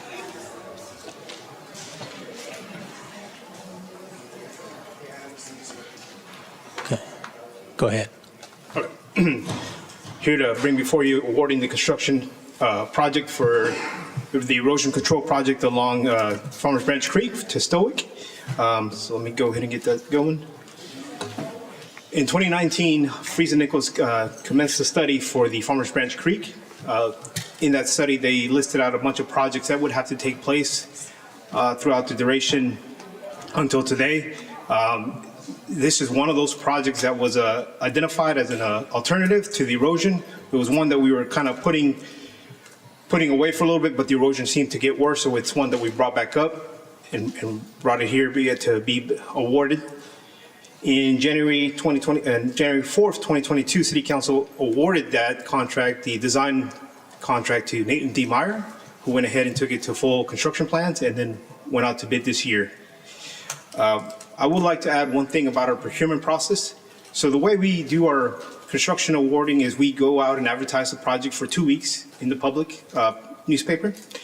We invite all contractors to come and place bids on these contracts. We also have a pre-bid meeting with them to give them an opportunity to ask any questions that they may have about the project. Once the 2 weeks of advertising runs out, the bids are delivered here sealed to City Hall right here in this chambers, and they're open in front of everybody at a specified time. Those bids are each read as they've been received out loud, and the apparent low bidder at that time is announced. And then staff goes back, checks the status, the references and the background, and the work references of the said low bidder. Once that has been established, staff looks at the references in the back and the background behind the works they've done in other cities. With that, we make a recommendation to award it to that lowest qualified bidder. So that's just a quick snapshot of what we do for this one, and also be the same process we do for the next project, the next agenda item that we talk about. So with that item said, we had an OPCC for $1.9 million based on the engineer's estimate there. And here are the bids that were submitted, starting from 1.8 all the way down to $3.3 million. Stoic, we checked their references, as mentioned earlier. Everything checks out for them, and so we recommend awarding the project to them. And I do have a representative from Friesen Nichols here to discuss the Farmers Branch Creek study. However, the plans that are here before you were done by a separate engineering firm. Just want to make that distinguished. They unfortunately couldn't make it today, but we do have Friesen Nichols here. And with that, I'll take any questions. Very good. Thank you so much. What? Okay. Councilwoman Bennett. Okay, so Friesen Nichols might want to come on up. Okay. So I know you keep referencing 2019, but it was actually June 19th of 2018 that Friesen Nichols engaged, correct? Yes. Yes, I know, I'm looking at it. Yes. Okay, so on your list that Friesen Nichols gave us, and I've read the documents multiple times, I lived on the creek, so this is near and dear to me. Yes. Reach for that is what they are saying, the city is telling us that they are wanting to do right now. Where does that land on your recommendations? Yes, that portion was included as part of a combination of a flood control project for that area just upstream of the Mellon Park area. And as part of the flood control recommendations, we also observed that there were erosion issues upstream of the bridge. So our team of geomorphologists were the ones that identified the erosion concerns at the time, and they just added in and say, hey, if you're going to do a construction project here to do flood control, might as well take advantage of that and try to fix the erosion concerns in that location. You have the report. I have a couple graphics if we need to look specifically. That area was classified Is it the as Webb Chapel area? high risk. That's what I'm asking. What areas? Of your 1 through 29, Yes, ranking them, where is Reach for? I believe that was number 10 on the list. Okay. So if that's number 10 on the list, Ray, is this true? Okay, I just couldn't see where you were. That's number 10 on the list? I believe so. They don't have it in front of me. Okay, I do. So then my question becomes, because this has become an ongoing issue, If we do not, as an engineering firm, and I'm asking for your opinion on, and I've got the opinion because I've pulled it from your website, if we do not do this in the priority order that you gave us, ranking it in the order that you gave us, if we say did number 21 first before we did number 1, are we going to have to, in all probability, go back and do, say, number 21 because we didn't fix everything above it? I would say that the priority ranking does have a significant, that's why we order them, right? In that priority order. Some of them are far enough that they don't interact with each other. So doing one first over the other doesn't really affect them. But if they are in close proximity, then you could be doing something downstream that affects the upstream site. So we're doing number yes. 10, but we haven't completed number 2, and we haven't even started 6 and 7.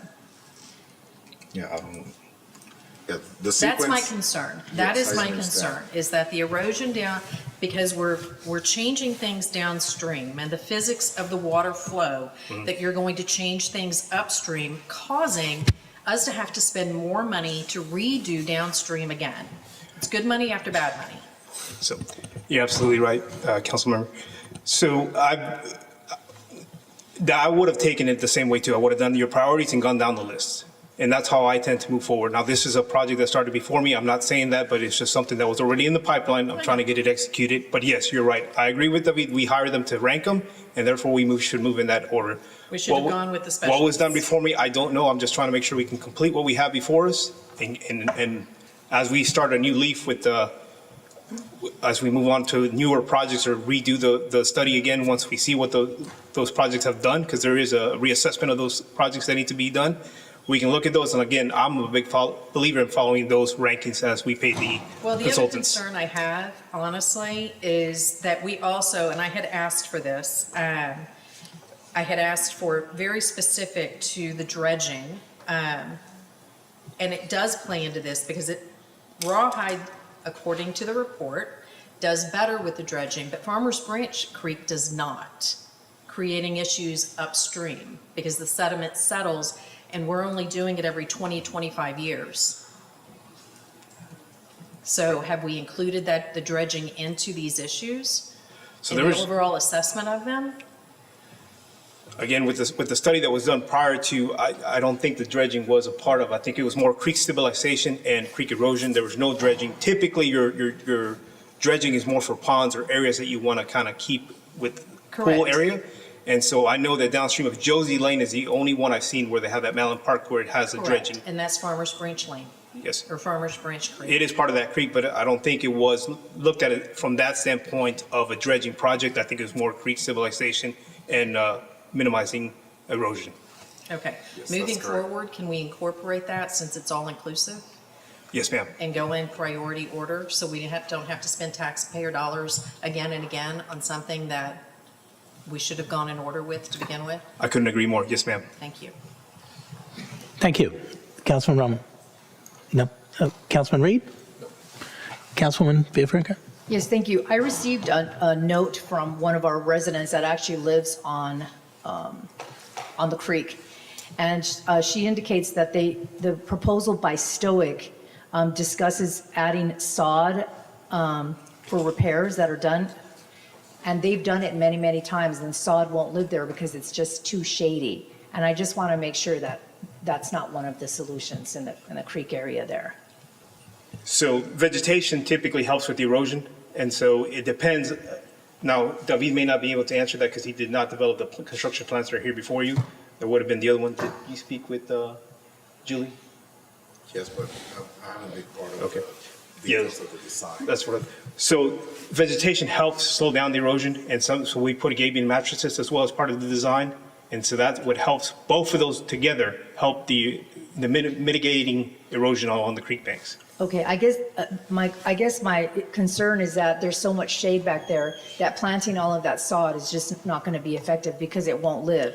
They've tried St. Augustine, Zoya, and I think Asian jasmine was Yes. all that they were able to get to work there. So I just want to make sure that we don't keep doing the same thing over again and then it's not working. No. They had quite a bit of erosion on their property. Absolutely, and one of the other things with vegetation, it minimizes silt deposits into the creek as well too. So that's one of the things, you gotta have vegetation on there as well too. And so it just depends, it can't be your just average grass that doesn't thrive under shade. So yes, you're right about that. Thank you.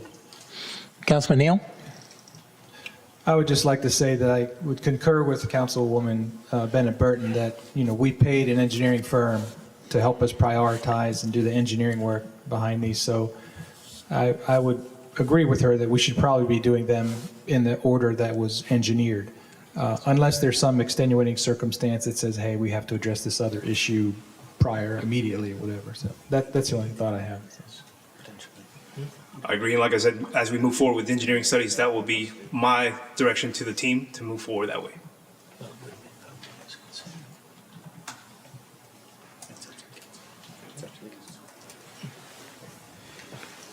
If I may add, Councilmember, Reach 2 is out to bid right now as well too, so that will be one that's going simultaneously as well. So you'll see us here before on that one. Again, we're just trying to catch up and finish the projects that were there, and so, but moving forward, we will establish that new guidelines. Any other comments, questions? Okay, this item was marked for approval as part of the consent agenda, so as a matter of record, would you like to vote on it now and go from there? So let's make a motion.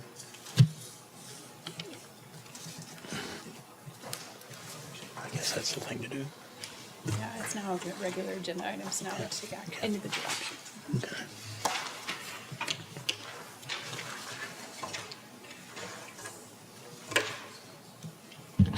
Mayor, I make a motion to approve item L2 R2025072 as is. 070. 070? Yes, I apologize. No problem. I second. Thank you. We have a motion and a second. If you would, please indicate your vote. Motion passes unanimously. Thank you very much. Next up is item L3, which was the former J13. Consider approving Resolution 2025-072, authorizing the city manager to execute a contract with J&L Construction, LLC, for the 2025 water main replacement project in the amount of $3,218,551 and take appropriate action. Yes, again, Reyes Reyes, Director of Public Works. Again, another project to award to a contractor. This is for our 2025 water main replacement program. This is replacing old, aged infrastructure from the 1950s, mainly converting them from cast iron to PVC, which is our new standard that we're doing in the city. It's one of the approved pipelines that it's more convenient for distribution systems. So we have eight roads here in front of you that we're going to be replacing the cast irons with the PVC. These PVC pipelines are going to have a longer life. They're 100 years life to them as opposed to the ones previous to them, and it is time to change those out. And so you can see here the roads that we're going to be replacing the water lines in. Here's a map showing the cluster location of all the water lines that we're going to be doing. And here are the bids that were submitted for this project. J&L came in at $3.2 million. They have done previous work with the city. They completed the most recent one back in 2024. And so we checked their references, similar to what I mentioned with the Reach 4 project. We checked their references, checked their previous work, and everything checks out with them. So we recommend J&L. At this time, I'll take any questions. Thank you. Councilwoman? Can you pull up the map from the memo dated May 19th, 2025? From the memo? I don't have that here. Okay. So on those, you gave us a list of streets starting in 2031. You didn't give us what you were going to do 25 through 30 for the future of how you were going to handle this, how the department was going to handle this. None of these streets have the age or the date of which that they were installed, and they don't have a service log, much like we did on the fleet. So my question, because on the memo that you sent us, Longmead from Rawhide to Webb Chapel was set to be done in 2037 and 2047. Wood Manor Circle from Farmers Branch Lane to Wood Manor Circle was set to be done in 2033 and 2034. Ford Road from Farmers Branch Lane to Metamay Lane was 2034 and 2057. Villa Creek Drive from Villa Creek Drive to Josie was 2034 and 2057. Valley View Lane, Webb Chapel to Belfield was 2047. Sunback and Chapel View weren't on the list, so I would have assumed they were the two that were going to get done between now and 2030. But Reed Croft from Bay Meadow to Josie Lane was 2034. So I guess I'm looking at this and I'm looking at the map of what needs to be done. And you're telling me that these are the ones that had the most service on them, that they're the oldest. Not one of them is in D1, that's our oldest neighborhood or district. There is one in District 2, Longmead, but I know that we've had critical failures on that one. There were 4 of these in D3, 3 in D4, and 0 in D5. So I really need to understand how you're choosing the projects by date, old aging infrastructure, if it was critical failure, or if it's a business case that you're doing it on. So, and I know that you guys are working on that for me. I would like to shelve this until you get that to us, so we can understand how you're making those decisions.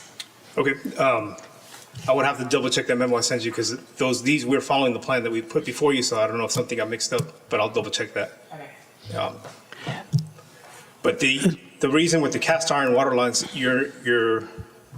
these are in a cluster here, and the map kind of shows them where they're kind of located at, and we're trying to keep them in that area, but I will follow up with the memo. But there are others that are up in older neighborhoods that are still, I'm looking at the map that was included in that memo, and they're not on here, and they would be the older ones, and that's where my question comes from. Okay? Yes, ma'am. So, Councilwoman, if I could just sort of a follow-up to your question. Ray, I guess I'm not clear when you said shelve this, whether you're meaning to table it or not. But if we don't approve this tonight, is that going to affect the bids that were submitted in terms of getting back to an approval to the selected low bidder? Or are we liable to look at cost increases as a result of delaying this project? So yes, we are approaching that timeline, because this was bidded back in, I believe, in May. And so we are approaching, I think it's 60 days for them to hold their prices. Okay. So they could ask, they may, more than likely, we can sit down and talk with them and they'll hold their prices, but I would have to have a conversation with them. So do you think it reasonable that by our next council meeting, you could have the information requested so we can act sooner than the 60 days? The next budget meeting is next week, so we have a meeting on the schedule.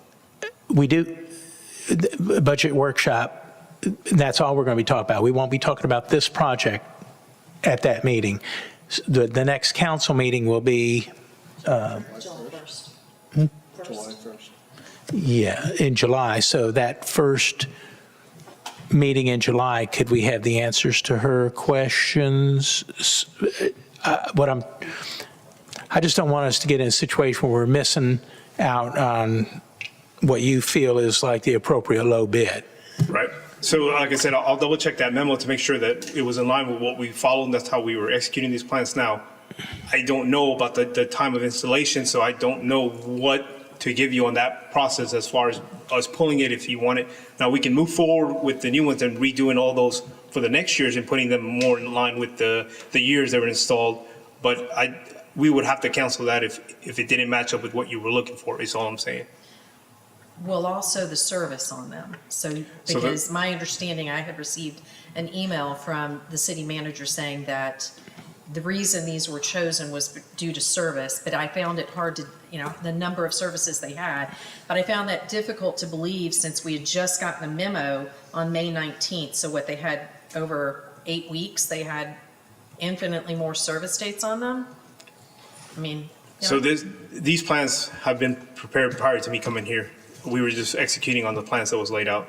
I don't think staff has, so this, one thing I must also add is these plans, these construction plans were done in-house. We did not send them out to a third-party engineer. We've done them here, prepared them here, and based on the cluster of areas that we wanted, that they were focusing on, and I don't know if we have the service areas available to tell us, how many repairs were done on this line or not, but I can go check with staff on that. thank you. Would that have been the prior city engineer, Mark Bentley, that sort of prioritized this work? I couldn't honestly. Prior regime? It might have been, we had a plan and we just taken it out and then we even taken it out further to the 40 years based on, again, keeping the contract in one area to minimize mobilization throughout the city. So my biggest concern is I do want to fulfill what you're asking for. I do. I'm just saying that it may not line up with what you're having here. So why delay this project? Let's get this one done and let us restart a fresh blank slate of water lines moving forward with the method that you're asking for. They're Well, why requesting. wouldn't you go with the oldest? I agree. Again, I was just moving along with what we already had in plan. But like I said, we have this, the bids are here, we can execute on this one here, get these done, and then we can prepare and start fresh with the new slate and just do it the way you're talking about. I'd like to hear from the rest of the council first. Yes, ma'am. Very good. Councilman Roman? Well, I was just going to suggest that maybe you can go back and get the information that Councilwoman Burton is looking for. Sorry, Mayor Pro Tem Burton is looking for. And then if it's readily quickly that you can get that information, then maybe it's something that we can tackle as a first agenda item at the next meeting if there's an urgency because of the price. And if not, then, 7/1 when we have our next meeting would be appropriate. But I'd like to make sure that we get the information that she's requesting. I'll leave it there. Thank you. Councilman Reed?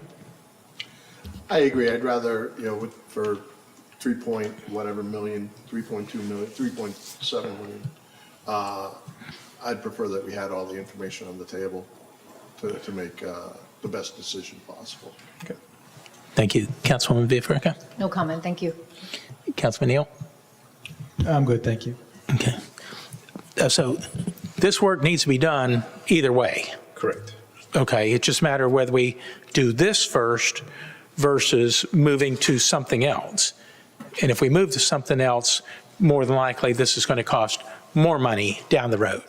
My concern is, so yes, I will do what you have asked and I can go ahead and fulfill that. Even if we change this a bit, this will have to be canceled anyway, so we're missing out and we have to go back and rebid everything and redesign. Okay. That's all I'm saying. We have an opportunity here to strike, but I'm willing to fulfill your wishes on that. But we can just pause this till after our next We meeting? can pause that, yes, sir. Okay. For a week. Yeah. All right. So we're not shelving anything, we're not canceling anything, we're just going to table this to the next meeting. Is that good for you? All right. Very good. Okay. Thank you. You need to take a motion on it if they're going to table it. We have to make a motion? Okay. So we'll need a motion to table. Somebody like to make a motion to table? I motion to table, it's L3 R2025072 That's all. until That's the good. next meeting. Very good. Second. Okay, we have motion and second. If you would, please indicate your vote. Motion passes unanimously. Thank you very much. That concludes our regular agenda items for this evening. We have one more item. Oh, wait a minute. I'm sorry, we do have one more. We've got L4, which was the consent item J5. I apologize. Consider approving annual board, commission, and committee appointments and reappointments for 2025 and take appropriate action.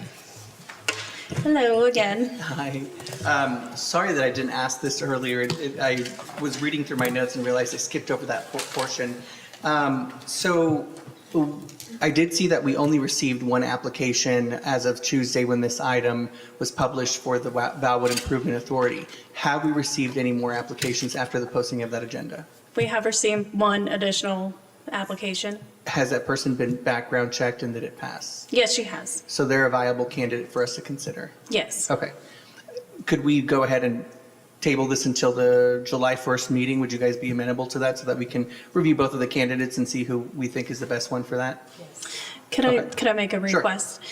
So we are able to just take the Valwood appointment and table just that part and approve the rest of the slate list if it's the will of the council. Oh, yeah. That would be helpful for staff so we could get to Oh, work sure. because we have the Board of Commissioner orientation coming up. Got it. Okay, so is there any other commentary, or were you guys good with me making a motion? Okay.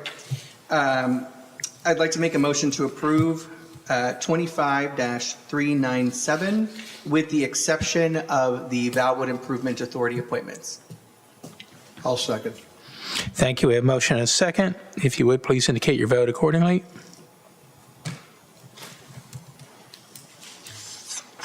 Thank you all. Motion passes. Thank you very much. Okay, now that concludes our regular agenda for this evening. We do have 3 items remaining on executive session, so we were going to recess to go deal with that, and then we will return afterwards. So thank you all very much.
Thank you all for your patience. We are back from executive session. We have no action to take this evening as a result of that, so we will adjourn our meeting at 9:23 this evening. Thank you very much.